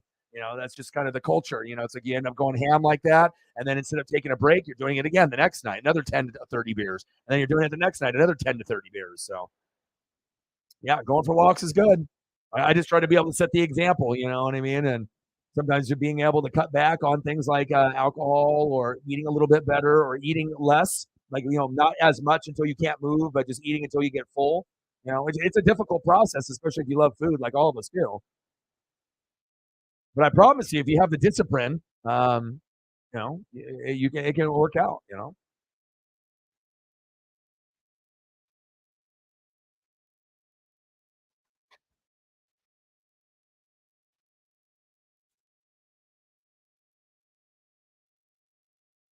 All right, 14-14, 17 seconds left before halftime, first down and 10. Great game, just like I knew it would be.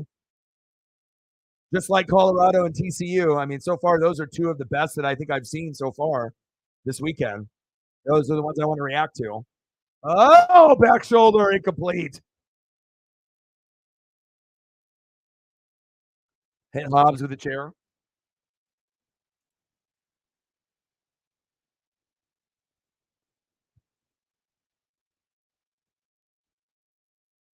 Yeah, those are good too. That will help save money too if you end up buying stuff like that. Either stuff that you can like put into a water or like flavored stuff. You just got to be able to find alternatives to drinking soda and drinking beer or having shots every night. All the swag, bro. You already know.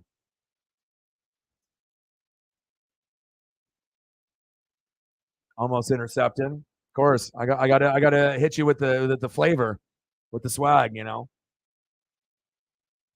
gotta hit you with the Jordan knit. Like I said, exclusive too from a few years ago. I was like, ooh, I was like, I have to buy this. It's all about like the threading and the knitting in it. Some Jordan brand stuff is just like, but every once in a while they'll have something and I'm like, ooh, I gotta get that. This one I've had for a long time. Over 5 years, even though it looks brand new. But I try to take care of my shit. Third down and 10. Don't be drinking the blue moon without me. Come on, bro. Have a blue moon for me, dude. I've been really craving it for like a month now, 2 months. Because I ended up when I was in the process of moving, that was a spot that I went to, and I just had like two or three, and yeah. All right, man. Get your tacos on. Talk to you soon. Good seeing you, brother. Hope you have a good day and a good work week. I'll be grinding every day. Grind, grind, grind, and some more. Talk soon, brother. New world order for life, brother. Oh yeah, that's good. Tacos sound great. Yeah. Do you feel better from taking a step back from not having soda and booze and whatnot? Is it that you feel like it's making a difference? Like you feel a little bit better than what you did back then? It's a tough choice, to go that route, especially if you're in a routine of like drinking every day or having a routine of doing something every day or often, a couple times a week. Third down and 10.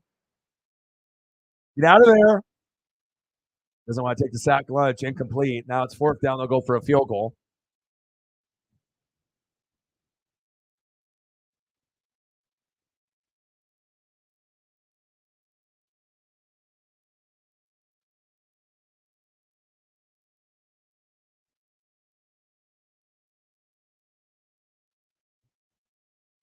You will. Okay, good. I'll tell you what though, when I do go out with Marcos, if I can do find a spot, I'm throwing back like three or four. Like I love it that much. Like it's so refreshing. And like I said, the alcohol percentage in it is actually pretty good. It's not like you're having like a Coors Light or some like little light beer. Like it's like I don't know what the exact percentage is, what 5 to 7.5. But I feel like once you drink like that first one, you feel good, and then you get that second and third one in, and you're like, oh, it's perfect. Then you usually get hungry and you want to have a little munchies with it. But just that orange, though, you can have it and then you take a couple sips and then you can either squeeze or just drop that whole son of a bitch in there. You drop the whole orange slice in there and then it soaks it up. And yeah, it definitely does make a difference with the orange peel in there. Like I've had it both ways, and especially when you get it fresh off tap, it's like, oh, this is money. It might be my favorite, honestly. I mean, I like Modelo Cheladas and I like Coronas, but if I'm going to the bar, like if they have the blue moon with the orange, that's my number one. I'm like, yes, give me some of those.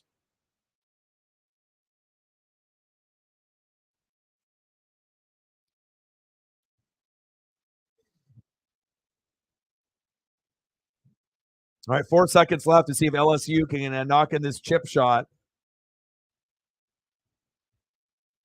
Chip shot is up, right down the middle, and it's good. LSU 17, Florida State 14. Halftime. I'm going to go check up on Paisley here a little bit. And I'm not going to be gone for long. I'll just be gone for a couple minutes. And so you guys need, if you want to use the restroom, get some snacks. I'm obviously doing this whole game. Already did the Mariner game, and I'll be back in just a few. So go do what you need to do for a minute or two. I'll be back. I'm just going to maybe get something to eat here real quick, and then we will keep going.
You got the orange as well? Nice. I feel like, and, also too, it's like I don't have to have, like, a bunch, like, I can be satisfied on having a few and then having some amazing food, and then I'm good, you know? I'm gonna go to the NASCAR race. Let me turn this on while we're waiting. Jaden Daniels, 11 for 22, 188 yards, 58 rushing yards. Jordan Travis, 14 for 21, 174 yards, 2 passing TDs and a pick. Close game, could go down to the wire. And let's go to NASCAR here.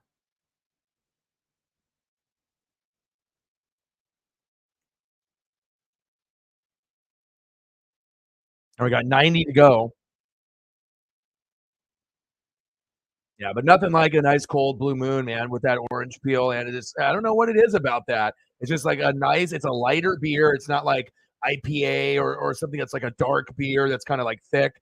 Sometimes it's a little harder to drink certain stuff, but when you get that stuff that's a little bit thicker and it's like maybe an IPA or something, obviously those are going to have the higher percentages. So you might get something that's like 7 to 9 or 10, where it's like you have one beer, it's like drinking 3 regular beers. So I guess it just kind of depends on what you're looking for. If you're trying to get that feeling, but but I've never been a big drinker. Like I said, I'd rather do like a dispensary visit if I'm going to go that route.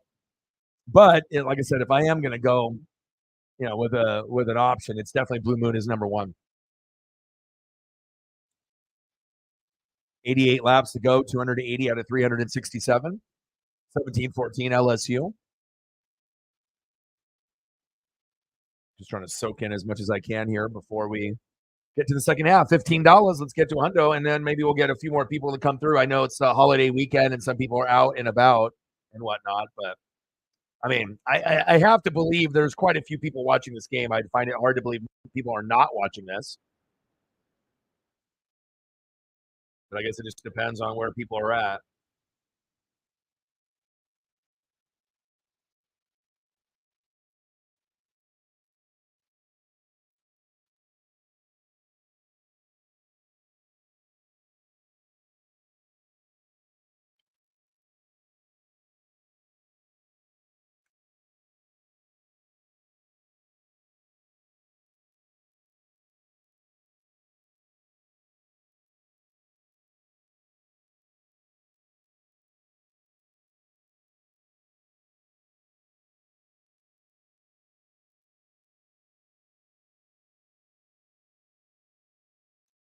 Yeah, they got me way too low. I'm like one of the only people that's actually even doing the game, and they got me like down like I'm like the 30th spot.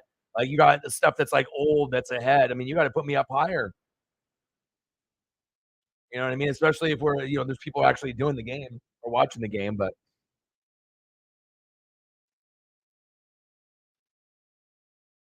all right, that one.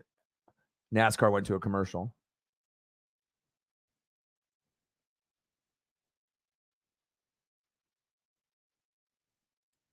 It's all good though. Like I said, you got to grind, and then I'll try to do some reaction videos, and I'm excited about the draft tomorrow. I just don't know what position, so it's really hard to be able to like research. Like there's still research to be done, to be able to look at like who the top 5 or top 10 pieces are at every position, to kind of just get a gauge on like, okay, who am I targeting? Who am I looking at? Not you don't have to do a bunch, but it's usually good because just because you think as a player is good, you might find out that they're ranked like 12th, not ranked like second or third like you thought. So sometimes doing a little bit of homework is always good before the draft. So and I like who we have. I mean, we got 7 regulars. We have 3 people that occasionally, that'll come through either on the live stream or through reaction videos. A guy that was in our league a couple of years ago with Money Miz. So I think there's only 2 people that are brand new that have never done the league before with us. 1 that has, and then 7 of the regulars or the mods. So I would say that's a good ratio. And obviously, I'm always going to be able to have a little bit of female representation on it as well, at least 1 or 2 spots. So that way it's you're getting people that can get in. It's not all just like 10 dudes in the league and whatnot. So you've been studying, doing your homework. Good, I have too. So sometimes you think someone is really, really good, and then you find out, oh, they're only ranked 3rd. Like who's better than them? Like I had a couple moments like that, in fantasy where I was looking. I was like, okay, by name recognition, boom, And then I'm like, I look at the ranking and I'm like, oh fuck, like, and then you look at the points, but then you also have to look at new year, maybe new quarterback, new system. So you have to be able to like kind of use your educated like guess, like okay, maybe things were a little bit different, but then you have to like gauge like your projection of that team going into 2023. But yeah, I think all of us are going to draft well. I'll surprise people when I draft for sure because I'm always going to be doing something to start shit off. So regardless if that's kicker, defense, making a splash, picking Justin Jefferson #1 before everyone was all over him. Like I'm always trying to be a little bit ahead of the curve. But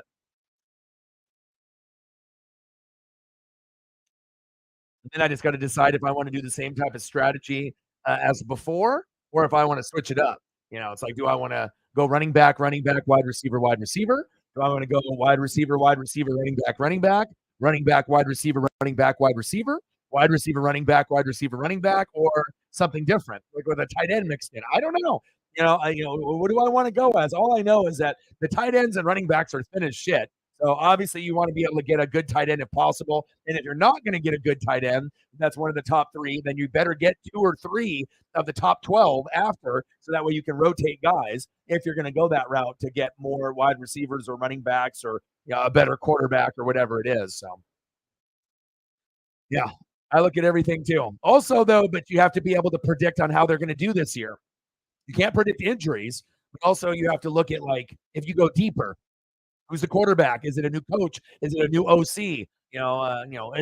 What rookies are going to pan out? Who will you take a chance on that's a rookie, possibly? What bets are you looking at? Will you take any backup running backs, for insurance? Like there's a lot of questions there. How many defenses will you take? Do you take one kicker? Or do you take two?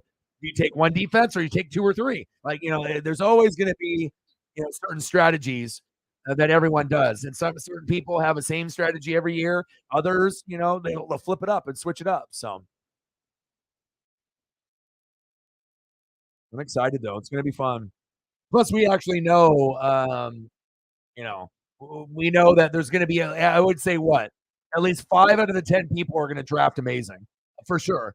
For the other 5, we'll see. It's like it's kind of we'll see if they can do it. But I think for about 5 of us, it won't matter if we draft 1 or 10. We're going to be able to hit on our picks. We'll make the best of it, no matter what it is. So I'm excited, man. There's nothing funner than doing a fantasy football draft to me.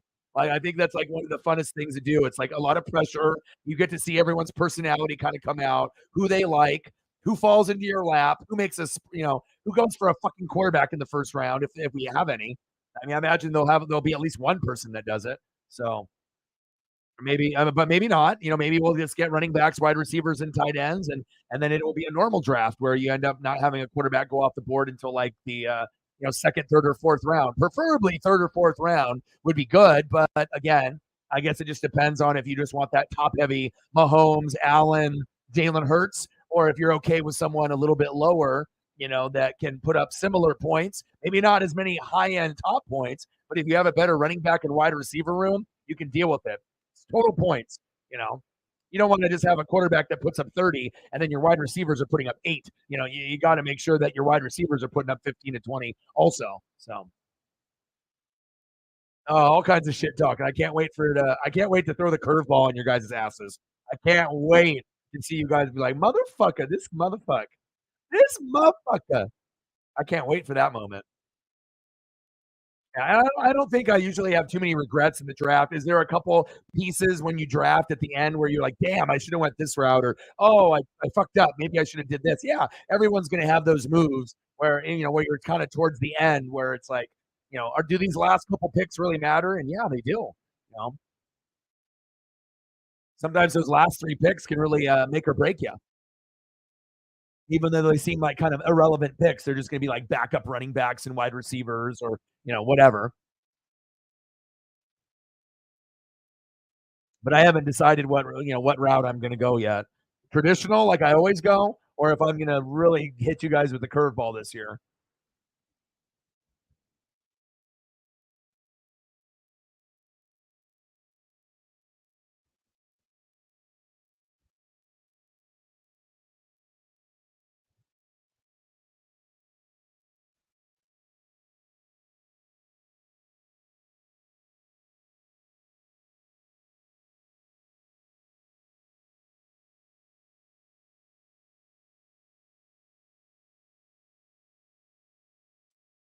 Yeah, look at the names with the quarterback. He said, if you need a quarterback, tanking might be the answer. Caleb Williams, Drake May, Michael Penix Jr., Shadur Sanders, Jordan Travis, Joe Milton, JJ McCarthy, Jalen Milrow, Quinn Ewers, Sam Hartman, Bo Nix, Drew Aller, Spencer Rattler, Connor Weigman, KJ Jefferson.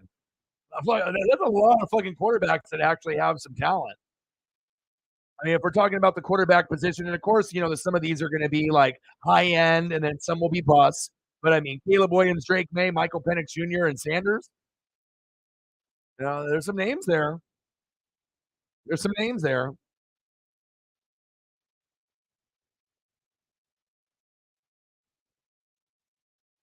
Now all this like CM Punk shit is coming out. How he's like arguing and having fights with everyone, William Regal and everyone else.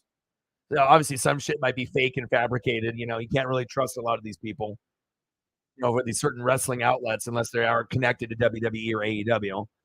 Shortest odds to win the Heisman: Caleb Williams, Michael Penix Jr., Jaden Daniels, and Jordan Travis. The top four, at least so far. And I'm already going to be coming for blood. I'm going to try to win every game like I do every year. I try to go undefeated every year, which is very tough. But nothing hurts more going 10-2 or 11-1 and not winning the championship. Like doing so much good work throughout the season and just having a bad week or two with a couple of your guys that you really need to play well, and they're playing a divisional rival and they just fucking lose. You know,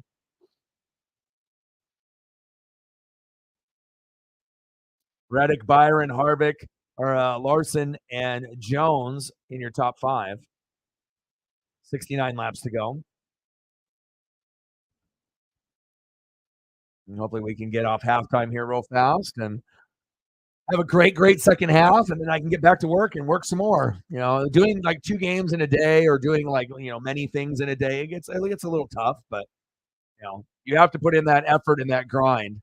Some days are going to be great where you hit $550 in donos. Other days, you might end up hitting $50 or less. But again, you just the next day is another day to, grind it out and put out more material. But getting to 20,000, that's really my number one priority right now. I mean, we got 73 subs to go. So, I mean, I just hope that we can get into the algorithm a little bit with football, hockey, wrestling, baseball with the Mariners if they keep surging. Hopefully it'll be like Mariners and reaction videos for NFL and college will get us over the hump, which I think that those are going to be the things that will. NFL is going to be tough because we already know kind of like some of the big heavy hitters, they get the algorithm. So they're going to already have like a majority of those pieces. But I still think, if I have the ability to make nice and amazing thumbnails, we're going to be able to get a few people to check us out. And like I said, it's in the perfect timing too. Because I mean, like I said, there's going to be a lot of competition on that side, but I'm not afraid of it. I just need to be able to get in the algorithm. And once we do, I definitely think we can have 30 to 50 people in the room. We already proved it on the baseball side, even though, like I said, during the early part of the year, it was a little rough. But as the Mariners gained some steam, we've been able to get 20, 30, 40, 50 people in the room and get over 1,000 people in the stream. And now we just need to take it to the next level. So if 30 to 50 people in the room can get you 1,000 to 1,200, then 50 to 100 can get you 2,000 to like 3,000. So, we just got to keep grinding to get to that next step. So, but I definitely seen a little bit of an uptick, and I just got to keep grinding it out. Stay positive, hang out with Paisley, exercise a shitload, eat better, and just focus, and fucking take advantage of every single day like it's my last, and just fucking grind. Did the Astros win? Oh no, they're still down 4-1. Top of the ninth. Astros, your favorite.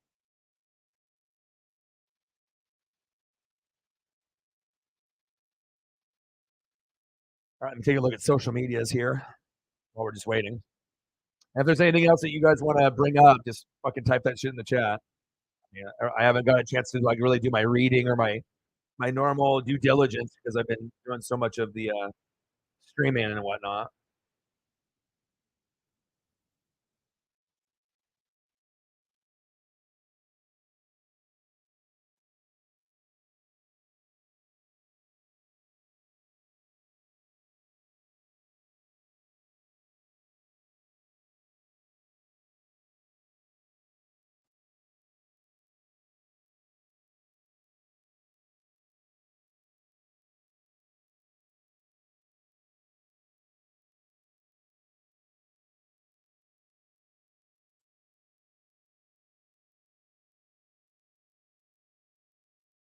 Wow.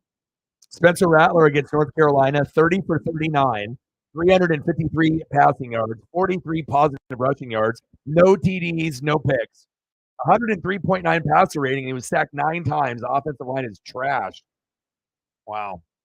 And he was hitting the backfield double that. Jesus Christ.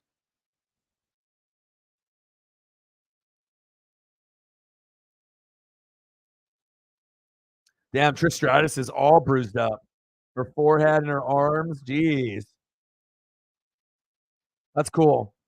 She's obviously, has that look of being like a model, but she's not afraid to scrap and get bloody and bruised up a little bit. That's cool.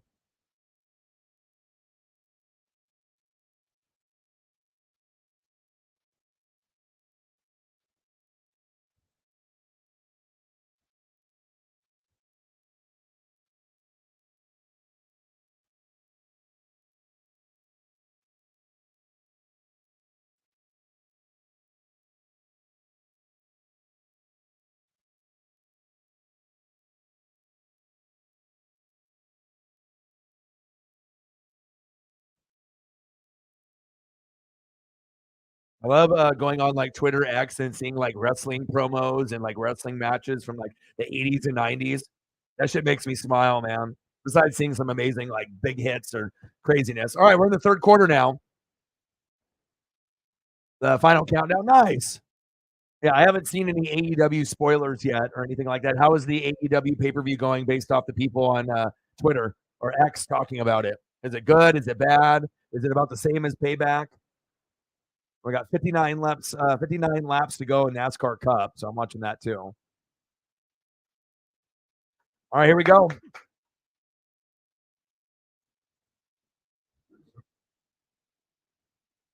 Reddick, Harvick, Byron, Larson, and Busher. I totally forgot that this was on, but again, like I said, once we started kind of scaling back on the NASCAR, it wasn't really as much of a priority for me, but I still enjoy it.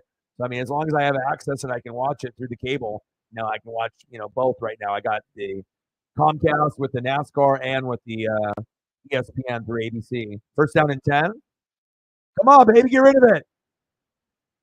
Go, go, go. Oh, incomplete. I'm not really sure about either one of these quarterbacks in the NFL for Florida State or LSU. I definitely think Caleb Williams and Drake May are way better than these two. But again, you never know. Like I like Michael Penix Jr. better than these two also, but regardless if that's Pac-12 bias or not. But I mean, I don't think Bo Nix is going to be a good pro. Michael Penix Jr.'s only problem is going to be injuries. That's the only thing that's going to hold him back, like Mariota, if he gets hurt or tears an ACL, something of that nature. But Drake May could be the best one. And Caleb Williams, if he ends up going to the Cardinals, that's going to be tough for him. If he goes to the Buccaneers, though, that could be really special for not only my team, but for him. Oh, nice run. Love me some college football. Love it. And I imagine if it wasn't the holiday weekend, we'd probably have more people too. A lot of people are camping, drinking, out and about with friends, or not in town. So, not me though. I'm always grinding. Nothing better than watching football for fucking like 12 straight hours, especially when you've been craving it for fucking 8 months. Yeah, did you see the special about Drake May? In game day in the morning, where it has him and his 3 older brothers, and they do like golf, and they're always competing. It was a really cool special. I don't know if it's on YouTube. I imagine it is, but that whole May family is a bunch of fucking athletes. But I believe he's got 3 older brothers, and I don't know if he's the youngest one, but I believe he is. I like to be able to see the background of players, and see like what they're made of, what's their DNA, you know. Why are they so mentally tough? Fucking having 3 older brothers will fucking do it. That's for damn sure. So, but like I said, if I had my choice, I would want Drake May. That's my number one choice, and then Caleb would be 2. But if either one ended up being a Buccaneer, I'd be ecstatic. And hell, I'd be ecstatic for Michael Penix Jr. just if I know he's not going to get hurt. If he doesn't get hurt, I'd go probably buy the jersey, but I just, that the injuries over the years really concern me with him. But he'll definitely put up Heisman numbers this year for sure. Those 3, Caleb, Michael Penix Jr., and Drake May. I mean, Yeah, in some weeks Drake May's numbers may be a little bit lower, but he's like the most NFL ready besides Caleb. And he doesn't have a very good offensive line in his top options at wide receiver in the NFL. So obviously, if North Carolina isn't that good, and Drake May's numbers are not like flashy like some of the other guys, that doesn't mean that he's not going to be a good NFL player. I mean, we saw what he did last year. Hella impressive. You give him some NFL talent, he's going to put up NFL numbers. And you best believe I'd be buying a Drake May jersey for the Bucks if he came. I mean, I normally would never buy an offensive player jersey, but if he ends up being drafted by the Bucks, I probably would buy one, within the first year or two. Oh, 3rd down and 1. He was going to throw it. Get out of there. Oh, look at the speed. Bounce it to the outside. Throw it. Oh, he's open. No way. Wow. 14 is a big son of a bitch for Florida State. 1st down, Seminoles. 14's always making plays.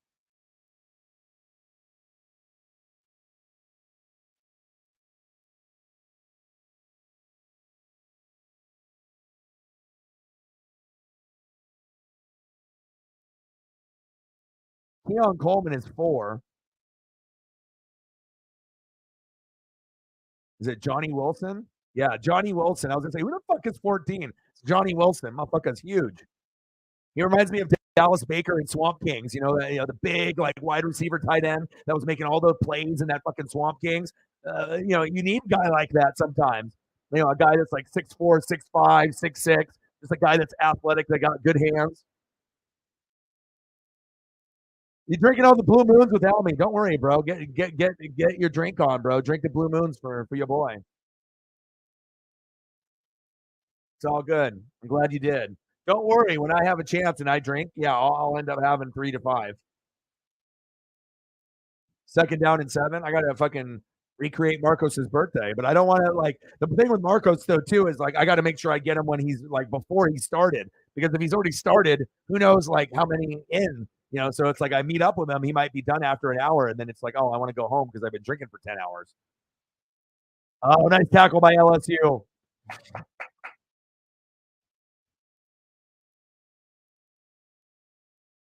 All the Blue Moons.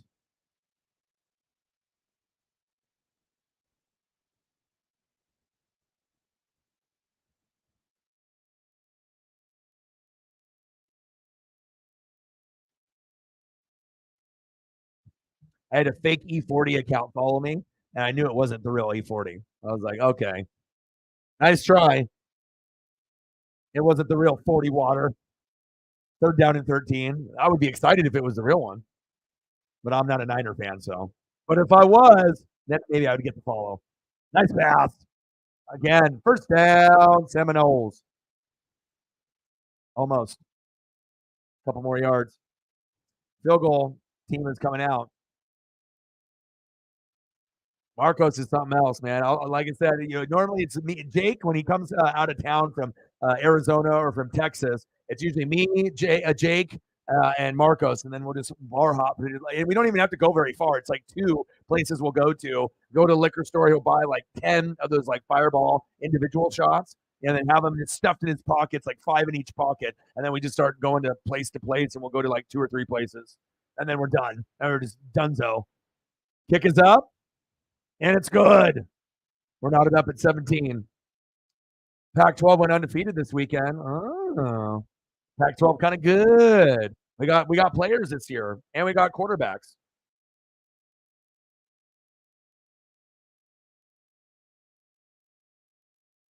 Ooh, funnel cake sounds good.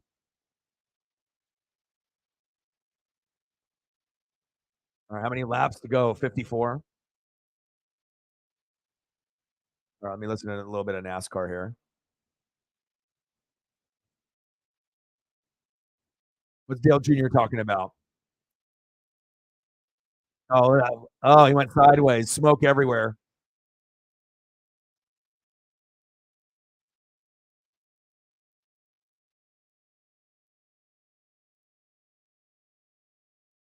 I like the Jeff Burton Dale Jr. combo. They're good. They have good chemistry together. All right. 53 laps to go. Some strawberry funnel cake. That does sound amazing.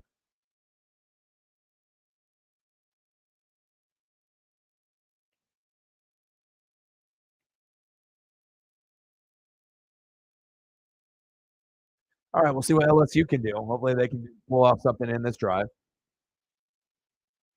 Anything else sporting wise, or anything else going on in your guys' life? Any movies or TV shows or stuff that you guys are recommending or watching right now? I've been on this X-Men jump off lately because I've always tried to go into my childhood. So I'll do like the Ninja Turtles, I'll do Transformers, I'll do G.I. Joe from like the 80s. But now I'm going into like the X-Men vibe with Disney Plus. So I'm watching all the X-Men from series one, season one, episode one, all the way through. And then I want to get into Batman if I can find that. Those were the two best.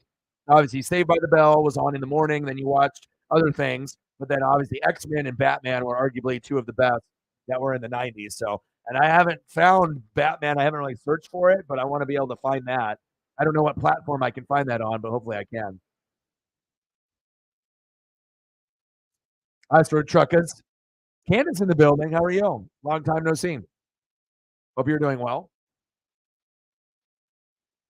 Are you excited for football season for the Niners coming up pretty soon? I mean, we're only about a week away. Everything is kind of falling into place now with sports, right? Like baseball's wrapping up, NASCAR's wrapping up, basketball and hockey are around the corner. But what we really care about is either college football and the NFL or the NFL. So definitely exciting. I mean, this is the best time of the year from now until February. So I mean, it doesn't get any better than this.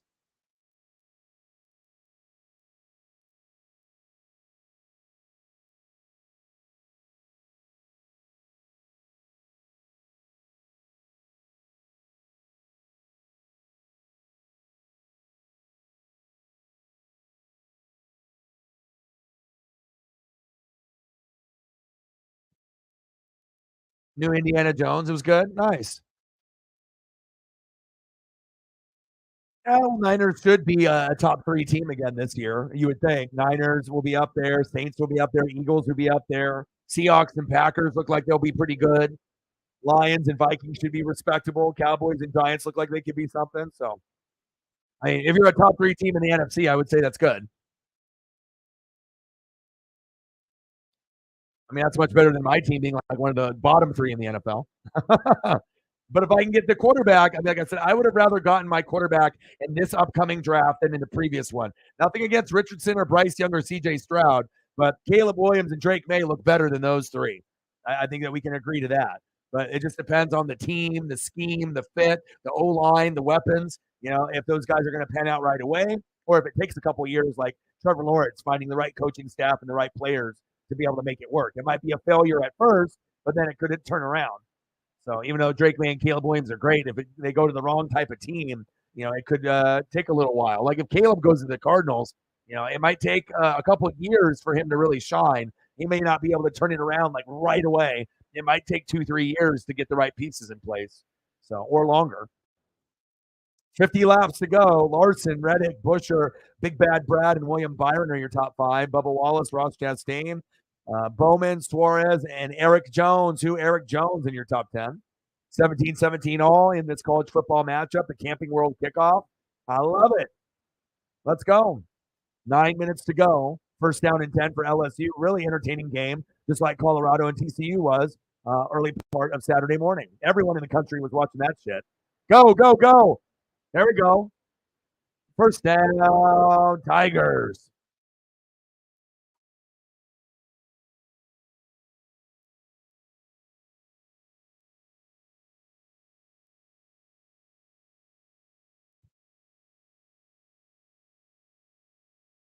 In Reno, Nevada. Oh, nice. Just got back today, Thursday, Friday. Oh, nice pass. How was Nevada compared to California? Did you like it? Did you enjoy it, or was it just like kind of business and you weren't able to really do anything besides work?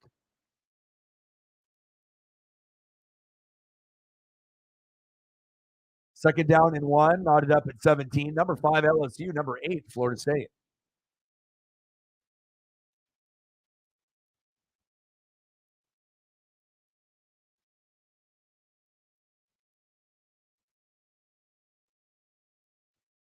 There we go. Oh, flag on the play. Little shit talking.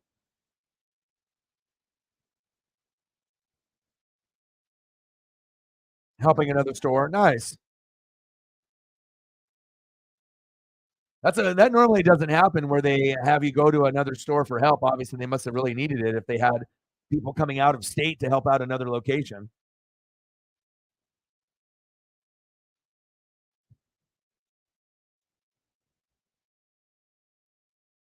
Oh, the 48 is smoking. Oh, all kinds of fucking wreckage in NASCAR. Holy moly. One car's smoking, two cars smoking, 30 cars are smoking. Oh, right into the wall. Was that Alex Bowman, the 48? Oh, man. Oh, big hit right there on the side. NASCAR. Oh, you've done it before? Nice. Yankees swept the Astros. Go Aaron Judge. Bradford, gang tackled by the Seminoles.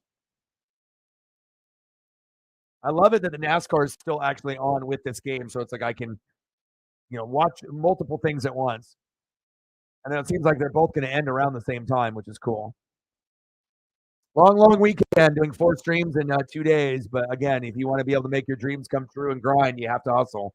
You're not going to be able to hit numbers and do what you want unless you can, show that you can grind it out. 73 subs to 20,000. Let's go. Shotgun set. Oh, nice tackle by the Seminoles.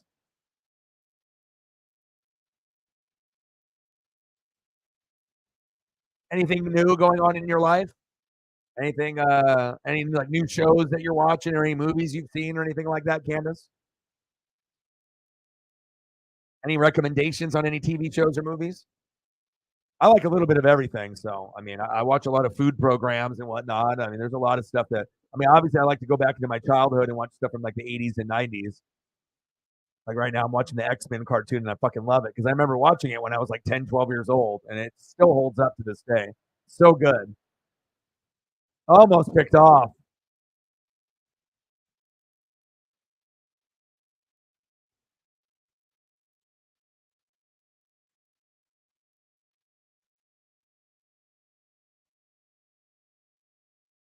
But shout out to everyone that's watching here or on Twitter or on X. We've gained about 90 subs within the last few days, which is awesome. Just got to go for this last little stretch to get to 20. And obviously, football season for the regular season is approaching. So as long as the Mariners do good and I keep doing reaction videos, we'll get there sooner than later. And then we might actually be able to go above and beyond that before we get to January 1, which is the goal. Hopefully we can get many more subs from that point. So, yeah, Noel's defense has been incredible. I haven't seen a Knowles defense play like this since like Derek Brooks and back in the day. Like it's been a minute. Like when they had Charlie Ward at quarterback and whatnot. We're talking way back in the day.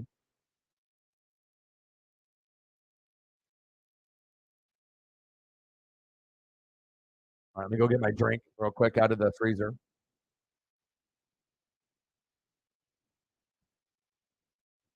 Yeah, I'm watching it right now, bro. Who's your prediction to win, Brian? 15 doll hairs. Let's get to a hundo. 85 to go.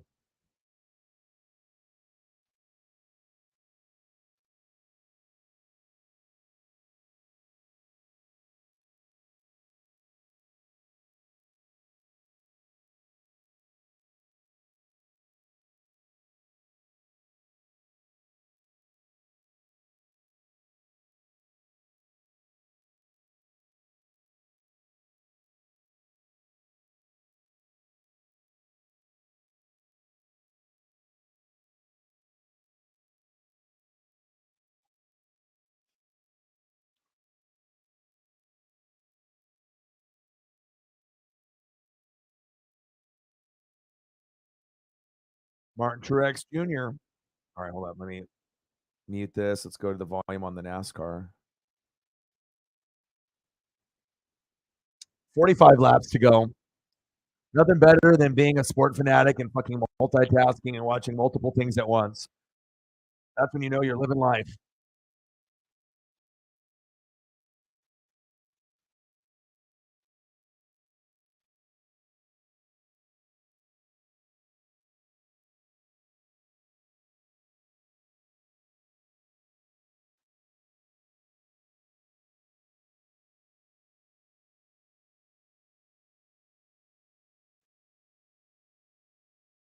Damn, Denny.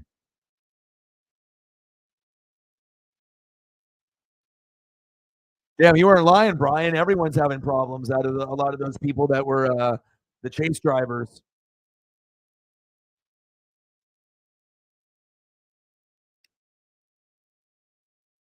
Too bad for Chase Elliott, with the whole injury, and obviously he won't do that ever again. I mean, there's no. I mean, I know he'll still do it, snowboarding and skiing and all that. But dude, you literally ruined your whole year. It totally got you out of a rhythm. You couldn't get into a rhythm all year, and I mean, how often are you going to have a NASCAR season without Chase winning one fucking race? It's insane. But it's like momentum. If you don't have that momentum from race to race, and you're gaining the knowledge and being able to have enough races to be able to get that first win and go from there, and instead of just racing out of desperation. And he'll be back strong next year. Obviously, it wouldn't surprise me if he ends up being a top 4 driver next year. But yeah, he fucked himself this year. That's for damn sure. Sad too, because I mean, everyone was wanting him to be able to get back on track, but he was out of rhythm all year. It just sucked. A lot of Chase fans, including myself, were a little disappointed. Jordan Jefferson with the big tackle, big 9'9" Warren Sapp clone. Wild guess Harvick. Ooh, I like it.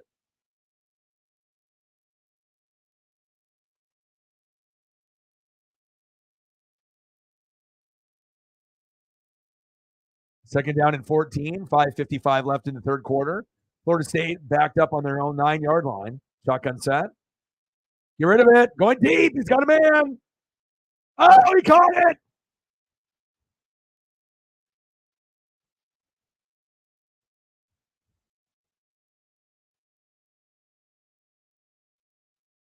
First down, Knowles. Let's go. That was awesome.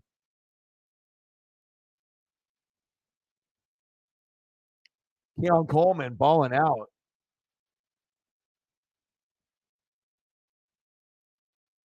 All right, dude. I'll see you.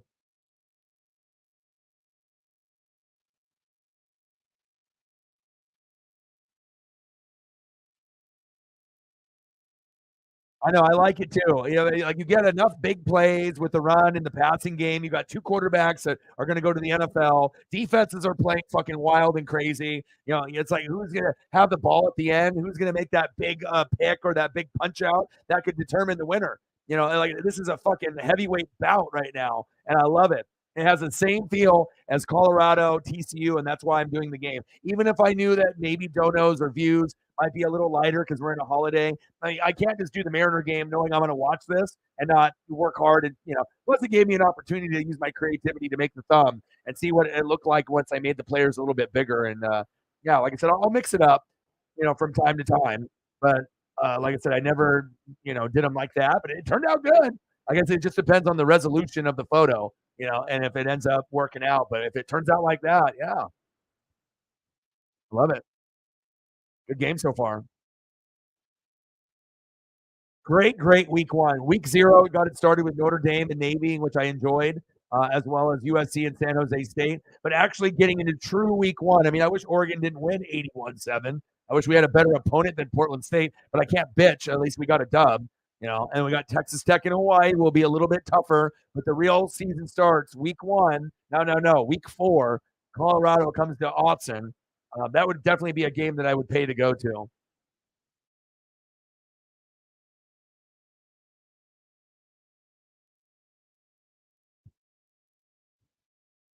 Fourth down and 2. Let's see if LSU can stop Florida State on fourth down. Florida State was able to do it multiple times tonight. Less than 3:25 to go. Shotgun set. Travis. Hike it. Pressure. Blitz. Oh, he's open. Go. Blocker downfield. Go. The 10, the 5. Oh, what a tackle. Almost tackled him into the end zone. That was sweet. God damn, this game is awesome. I mean, I wish we had more people in the room to really enjoy this, but I guess people, if they're camping and they're, by a river, in front of a fire, smoking, on some dogs and on some burgers, and they're doing that, and that's cool. But this is an amazing Kickoff game. Oh, keeper. Touchdown. Knowles, baby. Oh, yeah. Oh, yeah. Jordan Travis, baby. Oh, yeah. Wow. 1 yard TD run on the RPO. Jordan Travis. Touchdown. Knowles. That feels good. That feels good. Yes, sir. Yes, sir. Jared Verse on the edge. Jordan Travis at QB, baby.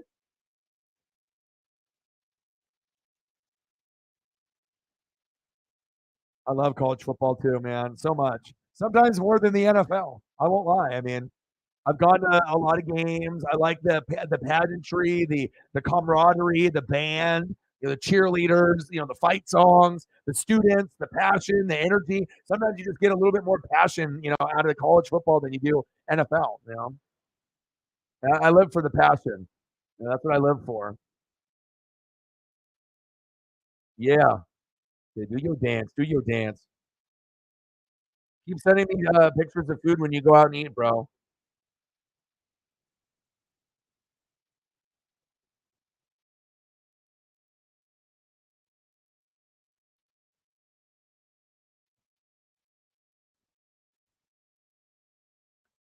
I'm gonna show you my friend's jump off at the Moe's. I'll send it to Sarah, and then I'll show you.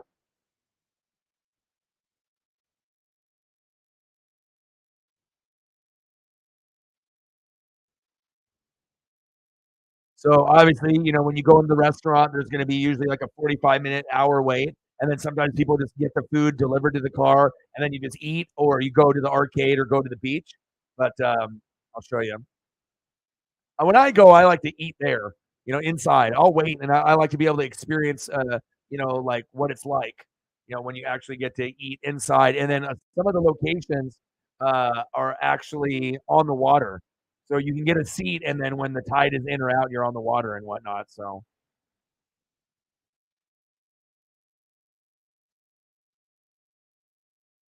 I'll show you.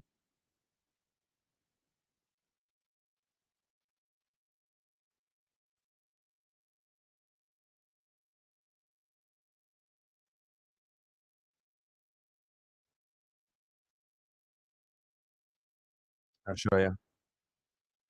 All right, so on the left, you got your clam chowder, freshly caught, with the chowder and everything, everything freshly made. You can see the little butter, jump off there, towards the bottom, and the marination. Usually, when I get that, I'm getting the bread bowl. So I get the big hollowed out bread bowl, and then you get the soup in there. And then as you get deeper in the soup, you can pull off the bread, dip it, and then you can actually eat the bread when the soup is gone after it's soaked into the bread. It's delicious. And then obviously you look on the right, you got some fries in there, and that looks like some halibut or cod that's breaded money. And then you're going to get a couple sauces in there. It's delicious. My boy, that's my boy Jay Graves. That's what the duffel bag boys. That's what we do. Anytime we go, there we go to Moe's. Like there is not a time where we go to the beach and we don't get it. We always do. Another crash. I see it. The 38.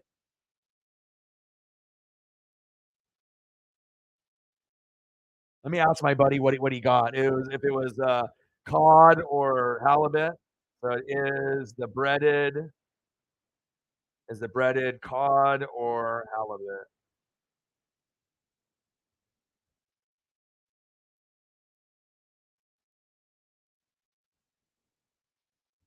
And then lobster and then the shrimp. I mean, it's fucking insane, dude.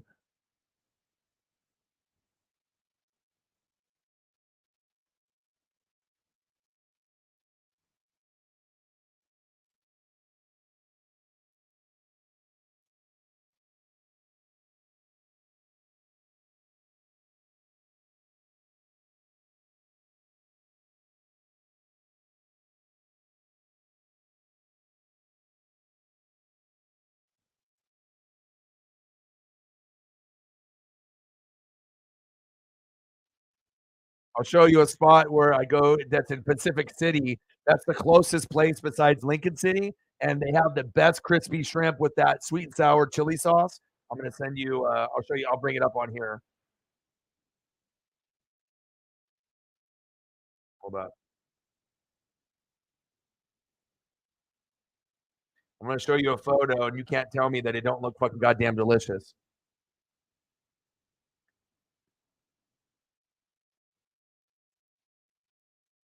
Bro, look at this next one.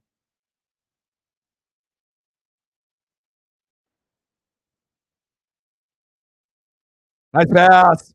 First down, Tigers.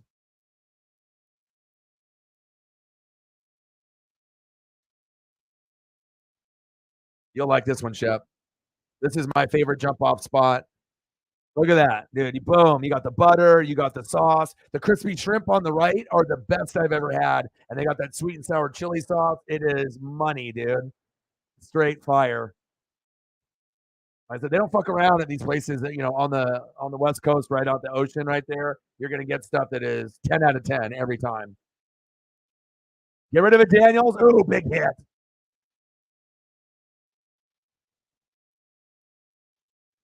The combo that he got is cod, shrimp, and clam strips. He said it's my fave. Nice.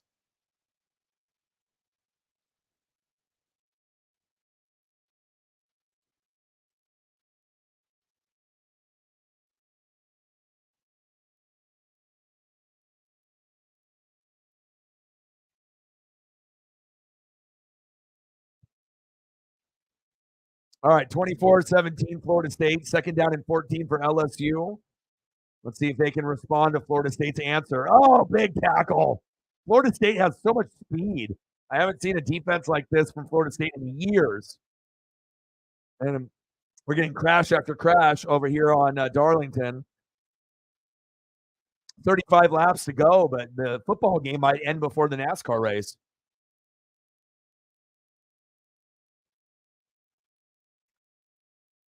Yes.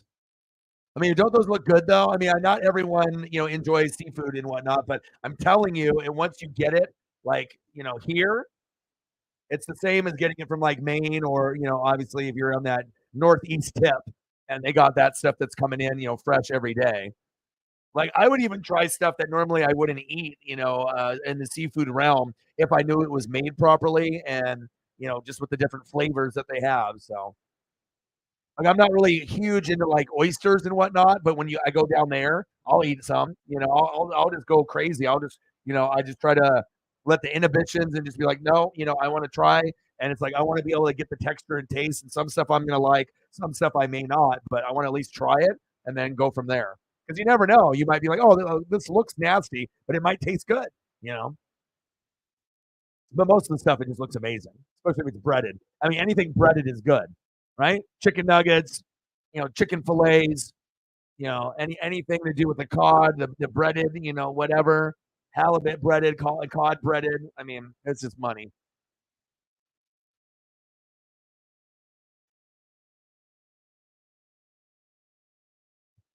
All right, we're going into the end of the third quarter.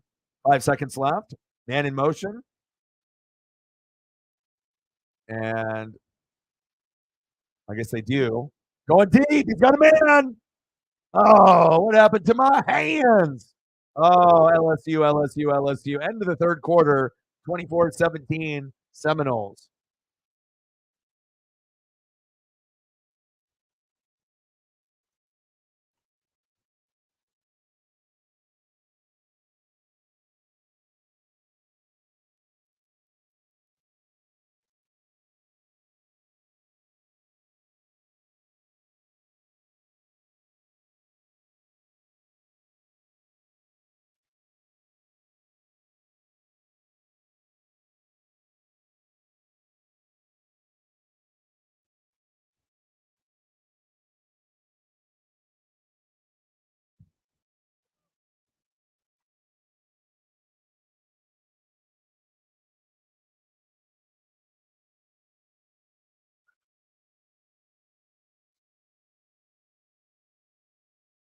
All right, they go to the NASCAR.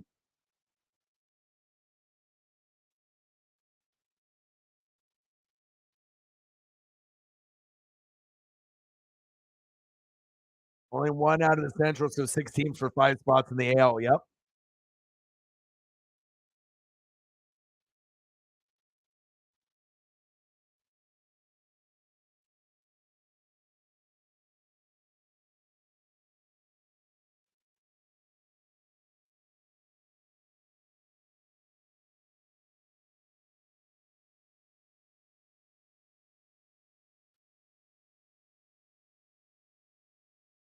Here, I'll show you another beach jump off spot there in Pacific City that's also insane.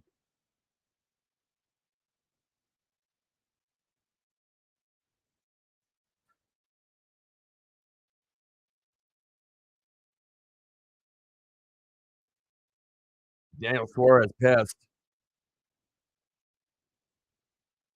All right, here I got another photo I'm going to share.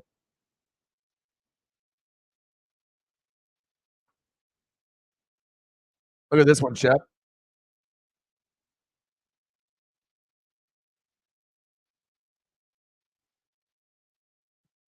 If you want something that you know is going to be like, if it's not necessarily seafood,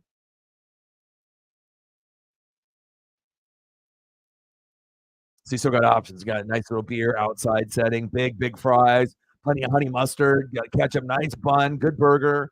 It's just money. And it don't matter. You can go seafood and like you're living your best life, man. I'm telling you. Oregon is where it's at. These are just like me personal ones, from back in the day that I'm just kind of going through my phone. I mean, normally I don't share too many of my trips, but I got to be able to show you what I'm talking about. I can't just like talk it up and then it's like, oh, it's not even that good. Like, no, I mean, I always have to make sure I take at least a picture, hopefully, before I grub down on it, which is hard sometimes because you're so hungry. So, but that's what I was telling you. If you come to Oregon, it wouldn't be, out of the way. It's like you drive an hour and a half to 2 hours, but when you get there, there's an arcade, the beach is there, Pacific Ocean, so many food options. It's well worth the 2 hour drive, you know. And 2 hours is nothing, hour and a half, 2 hours to go somewhere that normally other people would drive 8 to 10 hours or longer, and then you have to stay out there. Like out here where I live, I'm like not that far away. So it's like you drive 2 hours, you hang out for 3 or 4 hours, yeah, and you drive home and you can still sleep in your own hotel or bed or whatever. It's like you don't have to stay there for like a whole weekend if you don't want to or don't have the money. That's what makes it so dope living here, depending on where you live. I miss it. I got to go.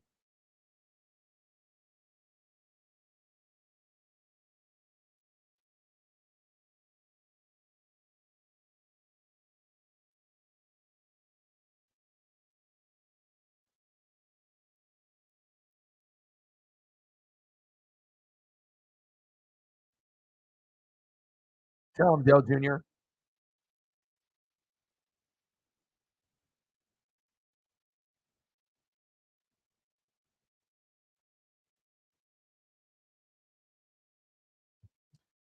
All right, baby, let's go. Yeah, hopefully one day that we will have just so many donos coming in and so much support that I will actually be able to go travel a little bit more. Run DMG in the building. What's good? Oregon should be ranked higher. No, Oregon's team. I'm an Oregon fan, bro. Like their defense is absolutely terrible.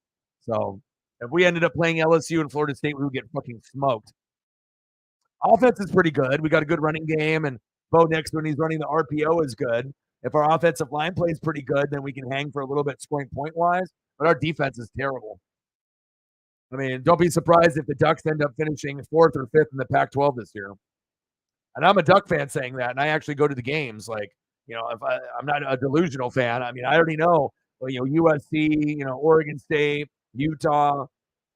There's going to be a few teams. I mean, even Colorado looks pretty good. So Washington. So I hope we play well, but we'll see. I mean, we could finish as high as first place, but we could finish as low as fifth. I mean, I really genuinely believe that it's going to be. This is the most competitive. Uh, you know, I think the teams have been in a minute, and you got two guys that might be two of the top three quarterbacks that go out in the top five picks possibly too. So yeah, but it's more than just Bo Nix. You got to be able to have more than just him. You got to have a good O line. You got to have a good D line and good defense. And Ducks don't have Kayvon Thibodeau or McKinley. We don't have any good defensive players. A lot of the guys went into the draft. It's not like Christian Gonzalez is still there. So,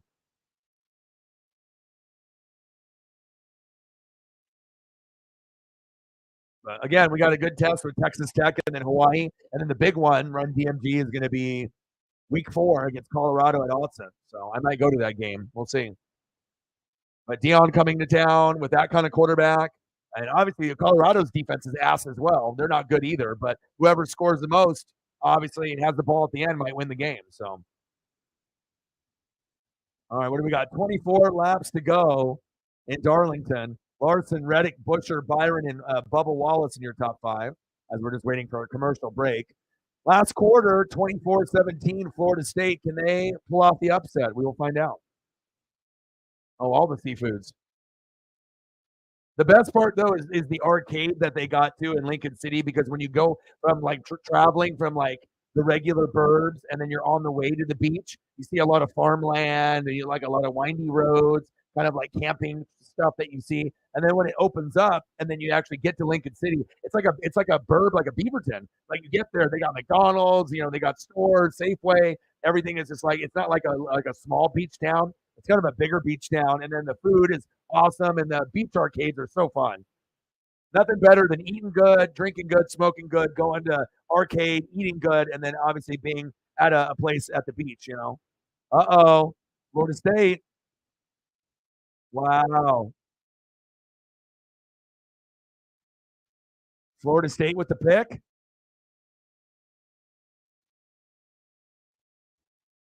Wow. Florida State with a huge interception.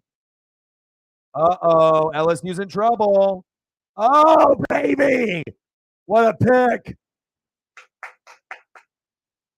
Well, me and Sarah thought the Noles were going to win. It looks like we might be right, even though they were the underdog. But sometimes you have a feeling, like who do you want to win, or who you rooting for? Who do you think is going to be the one that comes out on top? And Florida State just to me looked like the better team, and they're 14 minutes away of proving it. Ground control downtown is good too. My buddy Marcos went down there yesterday, and he played some of the turtle games and blitz and hang time and whatnot. And obviously that's a dope spot. It's like 2 stories, and you can go and play arcade games down there. It's super fun. What a pick. Knee down though. Or at least he got the interception.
Florida State, they laughing.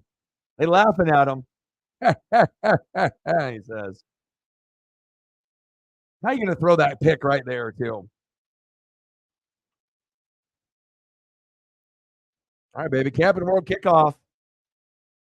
Florida State. Uh-oh. First down, Noles.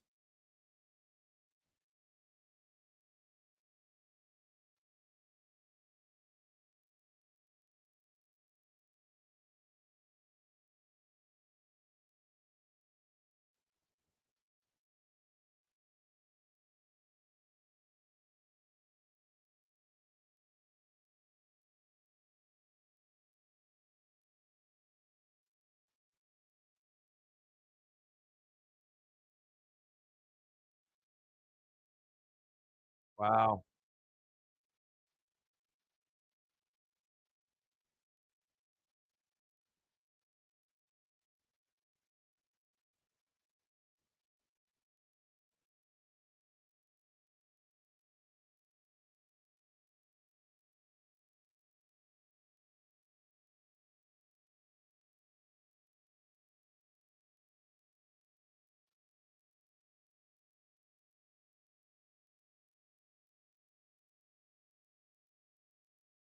Get rid of it.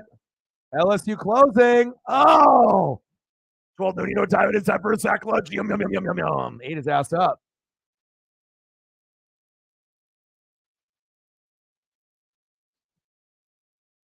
Dion's is, yep. God, I remember watching him as a kid, and I was like, who the hell is this guy? I mean, he was so flashy, but he backed up everything that he said, and followed his whole career. Florida State, fucking Atlanta, with the Falcons, going to the fucking Niners, going to the Cowboys, going to the Redskins, going to the Ravens. But obviously, my favorite is him on the Niners, hands down. Go, baby, go! Yes, sir. First down, Knowles.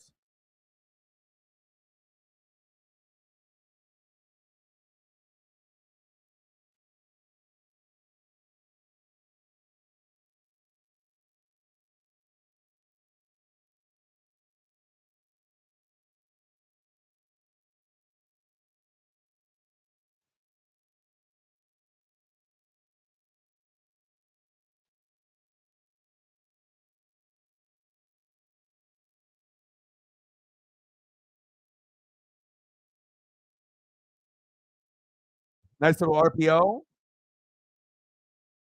Impressed with Florida State's speed. You don't usually see speed that can match an SEC team, but they've been just as fast, just as aggressive, not afraid, and that's exactly how you have to play. If you're going to be, playing a team like LSU, even though they're not Georgia and they're not Bama, but still they're ranked fifth going into the year. So obviously they, know that their quarterback's going to the NFL. They have some NFL players. They have NFL talent. Florida State's got some NFL players too, though. Yeah, I love me some Derek Brooks. Obviously, remember watching Charlie Ward as well. Nice pass. There we go. Number 14, first down, Knowles. Johnny Wilson's incredible. Johnny Wilson's unguardable.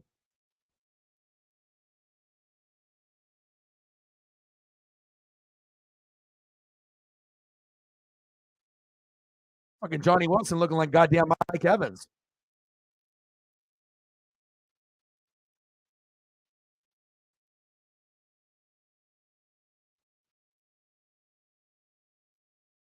Right. I'm going to show you something and tell me this doesn't give you Mike Evans vibes. Bro, are you kidding?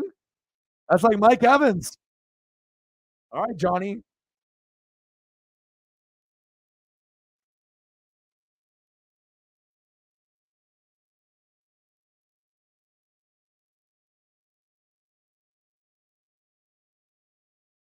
That's creepy. That's very Mike Evans. Like, even though Evans went to A&M or whatever, but he got that big body. Okay. I mean, it's one thing if it's Keon Coleman making plays, right? If we got Keon Coleman making plays, obviously we got him. But like, you're dominant, but Johnny's on another level. I mean, Johnny reminds me of Dallas Baker, like I said in the Swamp Kings, where it's like you got a lot of other guys that got a lot of love and pub. But I think Dallas Baker was the guy that was the most talented that didn't really get talked about enough. Like if he didn't make those big plays with Tebow and the rest of the squad, Florida ain't winning championships. Like if you go back and watch that documentary, I mean, think about how many big plays Dallas Baker made. All right, first and goal. 7 laps to go. Larson, Reddick, Bushner, Byron, Chastain. First and goal for Florida State. Handoff. Nowhere to go.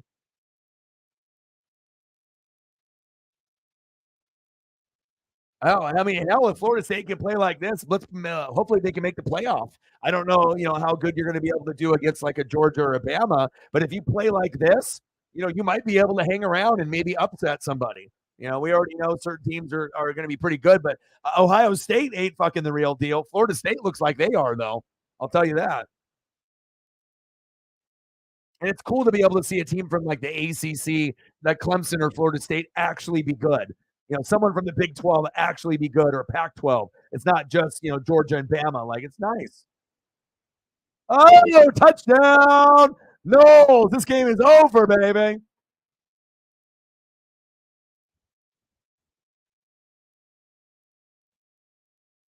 Yes. 5 laps to go. And again, LSU could still come back. It's not over yet, but now it's like you're under pressure where you're going to have to make an interception, a fumble, a punch out. You're going to need something other than your offense. You're going to have to make a stop and make a big play and hope you can stop Florida State, which is not going to happen. So, well, Florida State's the real deal.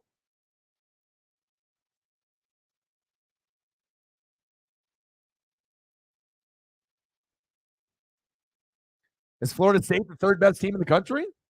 They're playing like it. Better than Ohio State. This has been the most impressive defense I've seen all weekend. Out of all the defenses that I've watched, play, two quality opponents, number 5, number 8, and then to play the defense that they've been playing. I have not seen a Florida State team like this in a long fucking time. Even Jameis Winston's Natty team did not have a defense like this.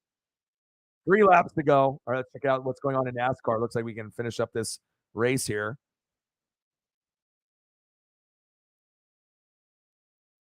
All right, 3 to go. I guess I'll finish off this race, and then we have a commercial. All right, let's go. Who's going to win? Is it going to be Larson? Come on, Kyle. Larson, Reddick, Busher, Byron, Chastain. Come on, Larson. If Chase can't do shit, maybe you can.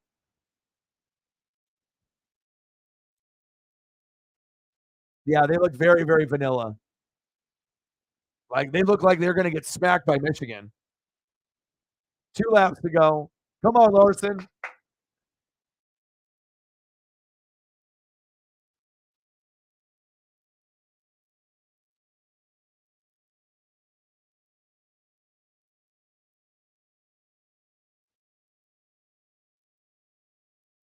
Flag. Let's go, Larson. As long as he doesn't blow a tire, he won. Let's go, baby. Final lap.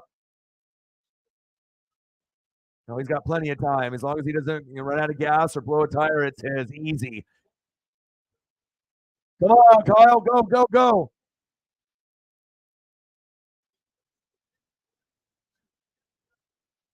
Yes, sir. Hell yeah, Darlington, Kyle Larson, let's go. Woo! Yes. Yes. Great job. Nice. Heck yeah. All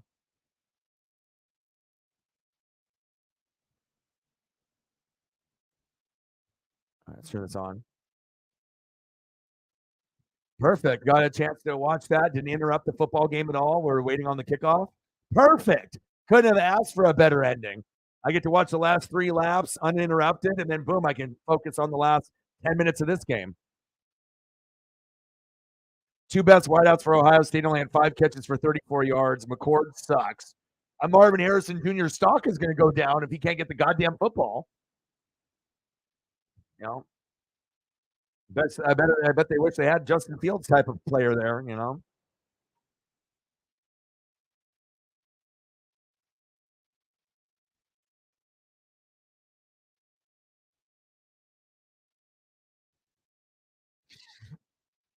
Texas, Bama. Ooh. Just like when Bryce Young ended up playing them last year, but we got Quinn Ewers now there. So, oh, what a tackle by Florida State! I love this team. It reminds me of the Bucks back in the 2000s. God, they're good. Can you imagine the Florida State crowd, like how hypey they would be if this game was at home? And then, just hearing, the little fight song and everything, like, I don't know what it is, but whenever I hear, the Chiefs or Florida State, certain teams, the Braves, it's like hard not to get into the vibe. Shit, I know. Who wouldn't? Verse is a bad man. 2nd down and 15. Look out. Delayed blitz. Wow. It's 12 noon. You know what time it is? Time for another sack lunch. Yum, yum, yum, yum, yum. This team is incredible. Is this the number 1 defense in college football? I know there's Georgia and there's Bama, and they're going to be very, very good. But for an ACC team, this Florida State team looks like they have a defense just as good as Georgia and Bama's, or close to. The closest thing that you're going to find to an SEC top-end defense. Impressive, to say the least. Incredible. Crazy. This is an SEC team that they're doing it to. Unreal. Fourth down stops multiple times. Fast, sideline to sideline. They're a good tackling team. They're disciplined. Athletes. I'm impressed. Sarah, you seen anybody that looks better on defense than this weekend? I haven't. I'm a believer. God damn. I'm gonna start watching every Florida State game now after seeing this fucking performance and me being a defensive guy. Oh yeah. I love this shit. I mean, the only thing better is if we can get like a pick six or a fumble for a touchdown. But again, we both knew that Florida State was gonna win somehow, some way. But even when we had those kind of predictions or feelings, we did not anticipate this. I'll tell you what.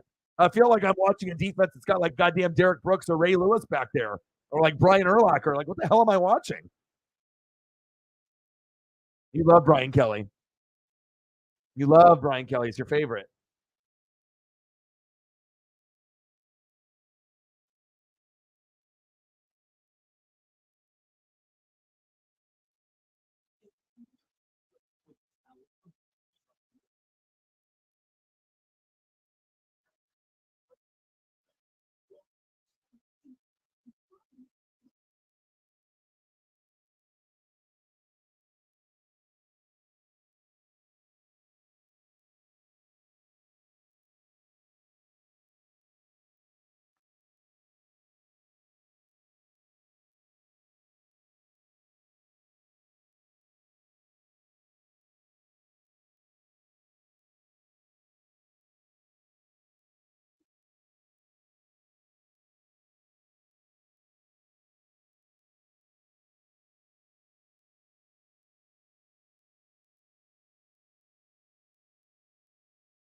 Wow. What a play.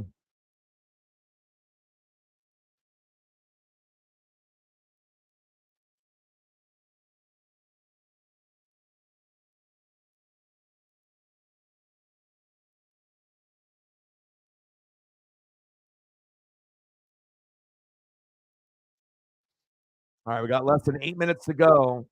31-17, Florida State. Very impressed. Johnny Wilson and Keon Coleman, Jordan Travis. I mean, I don't even know really what you can say. Jaden Daniels is underwhelmed. 17 for 31, 234 yards, no TDs, one pick, going against an elite defense in the country. And on the flip side, Jordan Travis, 298 yards, three TDs, one pick, 22 for 30. So he killed it, but also had a great defense behind him. And you had a little bit more support on, not only on the receiving game. I mean, 315 yards and 226 and 16 receptions that are from two guys. Keon Coleman's got fucking three tutties. Johnny Wilson's catching everything. I'm super impressed. I don't even know what to say. Who's Florida State's defensive coordinator, Sarah? Do you know? I need to look some information up. I'm just like very shocked. Okay, a little play action fake. Wide open. Uh-oh. The 20, the 10, the 5, touchdown, Knowles. It's over. Wow. My goodness. This shit is over. It's over. Like Villanova.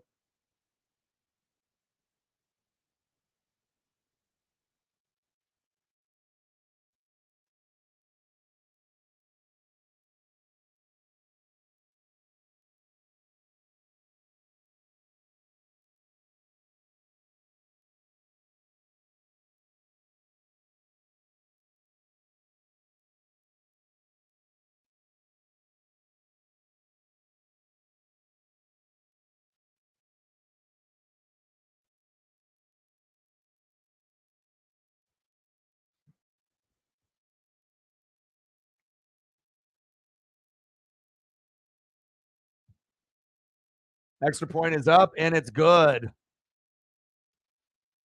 This is just, I don't know what to bye. He says bye. We're good. LSU, bye-bye. Adam Fuller. And now I need to look up Adam Fuller. What's going on with Adam Fuller? I need to look him up. All right, let's look his ass up. Adam Fuller, Florida State. Well, he looks like a coach, like a football coach kind of guy.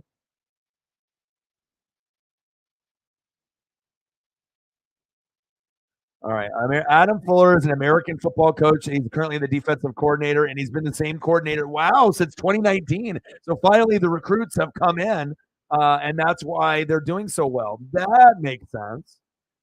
And then before that, what Mickey Andrews was a coordinator from 84 to 2009. Before then, Adam Fuller, D coordinator, is his fourth season. Well, goddamn, I mean, he's about to go to the NFL if he wants to, or go to a different school. I mean, if he's having this much success like this, I mean, there's going to be someone in the NFL that gives him a job at D coordinator, or he ends up going to a more of an upper echelon school. But hell, if Florida State's top four, why would he leave? He'll just stay there, right? Wow. Okay. Well, that's a name to keep an eye on. Adam Fuller. Okay. That's why it's good that we, figure out these things now.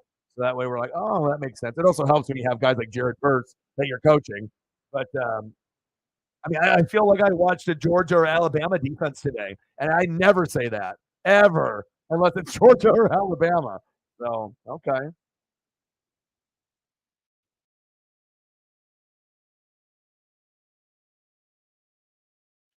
Well, I guess Saints fans that are LSU fans are going to be sad now.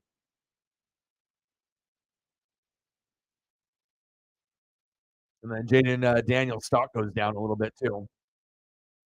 I'm not sold on him.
First down and 10. Little floater over the top. Go, go, go. Out of bounds. LSU just looks defeated, which they are. Absolutely.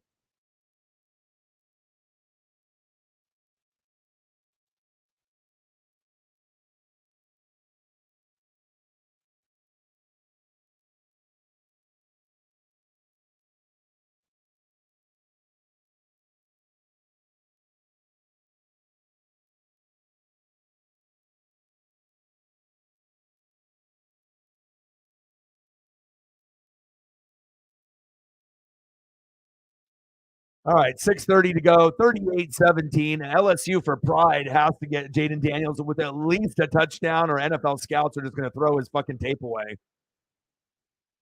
Oh, look at the speed. Oh, there we go.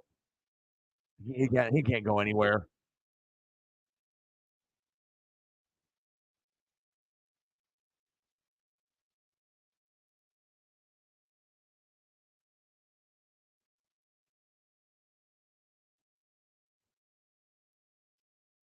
Mike Norvell, 8-13, 10-3. 6 straight wins to end the season. I already knew something was kind of up with them last year. You saw a different type of swagger with them at the end of the season. But I never could imagine that we would see like a college football, playoff type of team that would probably lose to Georgia and Bama, but they would be the closest thing that I've seen this year that could kind of hang like an Ohio State, Michigan in years past, where they can get to the game and maybe hang for a half, but then they end up losing by 10 or 20. But maybe this Florida State team can hang right with the Alabamas and Georgias this year. I mean, from what I've seen today, they look like they could. I mean, the defense would have to be lights out like this to keep up with a Georgia and Bama too. Because if your defense ain't like this, you're never going to keep up. Oh, another big tackle. I wonder how many NFL players Florida State has. Do you guys know like how many projected NFL players that they have on this particular team? I mean, it looks like they have at least 4 or 5 NFL players on the roster, maybe more. I mean, not everyone's going to come out in the same year, but just this defense right here, like how many NFL players do we got? Like 4 or 5 that might come out within a year or 2 or 3.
Handoff.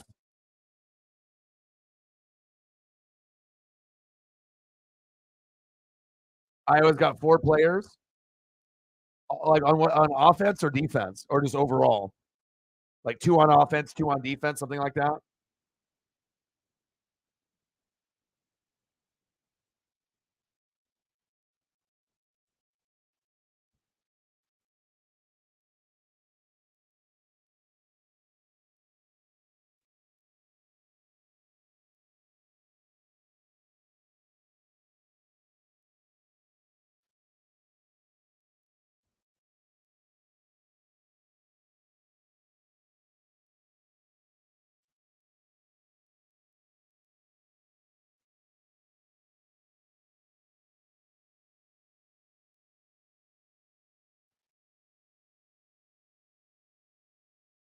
Daniel in the building. What's good, bro? 38-17 Seminoles. Less than 5 minutes to go. Yeah, I'm gonna have to do some. I'm gonna have to go and really do a deep dive and look at some tape and film. I got a lot of. I mean, this is the busiest time of the year, and plus, like I said, if you want to be able to, figure guys out before they go pro, you have to watch a lot of college football and get on the tape and whatnot. So, handoff, bouncing it out to the outside, run his ass over. Wow, first down, Florida State. Cooper.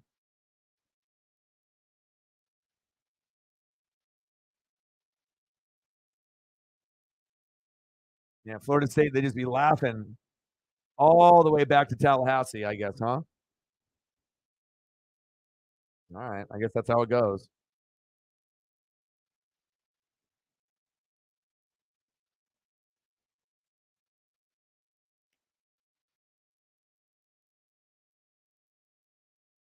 Oh, damn right, it's a statement. And you're a lower ranked team. Here we go. Shotgun set. Oh, end around. Oh, ran into his own guy.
Third down and 6. Shotgun set. Little RPO. Bootleg. Rolling to his right. Wow. First down. Knowles. Man, this game. Unbelievable.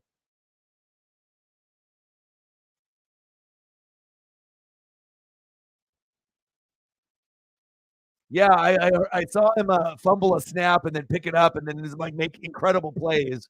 Yeah, I'm definitely going to be watching more tape on him as well. Is that what they're saying the comparison is, or is that just what you see when you watch him play, or a little bit of both? Yeah, well, that list that I read off, there's like 12 or 13 quarterbacks that look like they could be, maybe not all starters in the NFL, but some will make the NFL and some will get a chance. Jet sweep, touchdown, Florida State. Wow. Insult to injury, just knocks him down. Wow.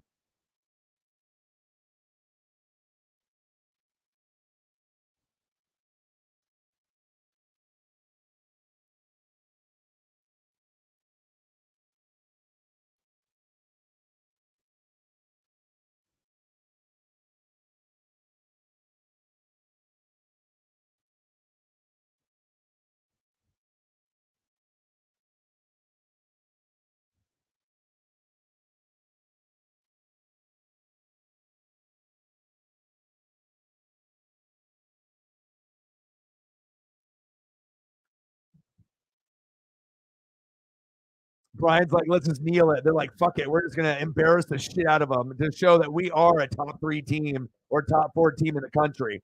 I mean, right now you got Bama and Georgia, but I mean, Florida State looks like they're the third best team in the nation.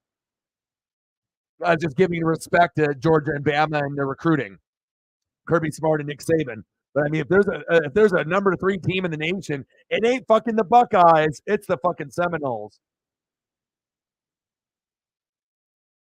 Good for them. I wish Oregon could come out and look like this one day. like defense that looks like this. That would be a dream come true for me.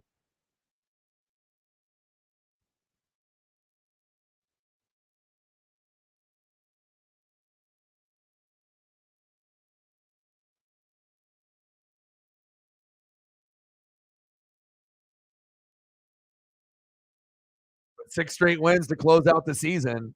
Yeah, I mean, it's not even close.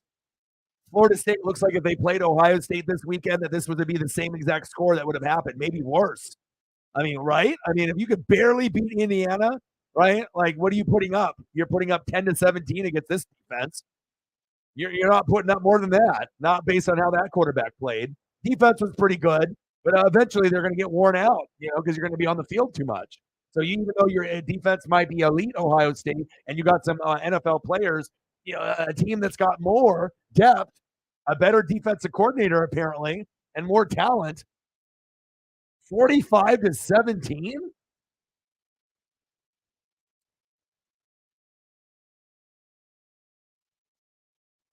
Georgia, Michigan, Bama, Florida State. I think you might be right. I think that's what I would put my top four too. Now, could Florida State beat Michigan though? I mean, based on how they're playing tonight, I would say yes. Oh, there we go. Uh-oh. The 20, the 10, the 5, touchdown. Tigers. Is there any flags on the play? Well, at least the blowout doesn't look as bad now. At least you got Daniels with one tutty. Like I said, you don't want them to erase his name off the draft boards.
Penn State could beat Ohio State. Yeah.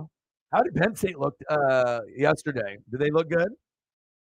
I got to go back and look at all the game tape and go through all the different matchups and whatnot. So, yeah, I agree. I think LSU does look, even though they got smoked today, they look better than Ohio State. I would agree with that too. I mean, Ohio State looks like I don't even know what I would rank them. I don't even know if they're a top 10 team. I mean, like if you're not a top 10, you're 11th. Like you got time to like maybe get back up, but there's quite a few teams that kind of look better. But again, it all depends on the matchups and who you're playing.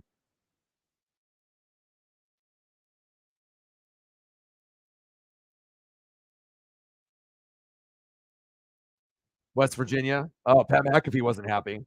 Any word on the AEW pay per view? Sarah, have you heard anything from anybody that that ordered it or talked about it on social media?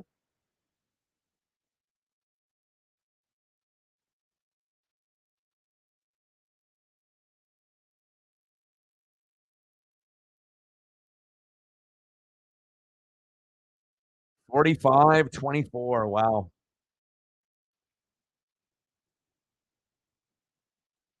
Iowa actually looked kind of good. Like their offense was kind of slinging it. I know that you were a little surprised. Like you're normally known as a defensive team and whatnot, and it seems like they still have that. But the offense looked a little bit more potent than last year. I mean, there were some games where you guys were like putting up like a field goal and a touchdown, and you guys were way better than that. Like, how the hell is Iowa putting up like 10 to the 17 points? It should be better than that. But sometimes you don't have the personnel. So Omega lost. Well, Jordan Travis balled out. Jaden Daniels did not look good. But again, that Florida State defense would make everyone that they play look average or below average, right?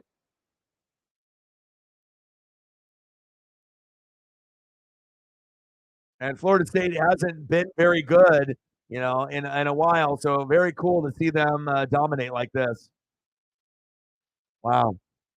Final, yeah, Cade McNamara from Michigan. Yes, that was a great pickup. I totally agree. That was 100% an awesome pickup for you guys because he has good experience for you. Final score: Florida State 45, LSU 24. Well, I appreciate everyone hanging out, even though the turnout was a little lower than maybe we anticipated. But I appreciate everyone coming through and liking the stream, sharing, donating. You guys are the best. And we'll be back tomorrow at 1 o'clock for the Reds and the Mariners, 6 o'clock for the draft through the channel. And I'll do some reaction videos in the morning before we get into the Mariner game versus the Reds at 1 o'clock Pacific time. So I appreciate you. I hope you guys end up having a great day. Hope you guys end up having a great work week. Love you and appreciate everyone that was watching through Twitter, X, or YouTube. Let's take a quick check to see what we're looking at. The sub count, we're 73 subs away, which is great. And I love you guys and I appreciate you guys very, very much. And I got one question for you. Well, you know, talk sports like us, your boy Ryan, Northwest Sports Fanatics, and I'm out. Gang.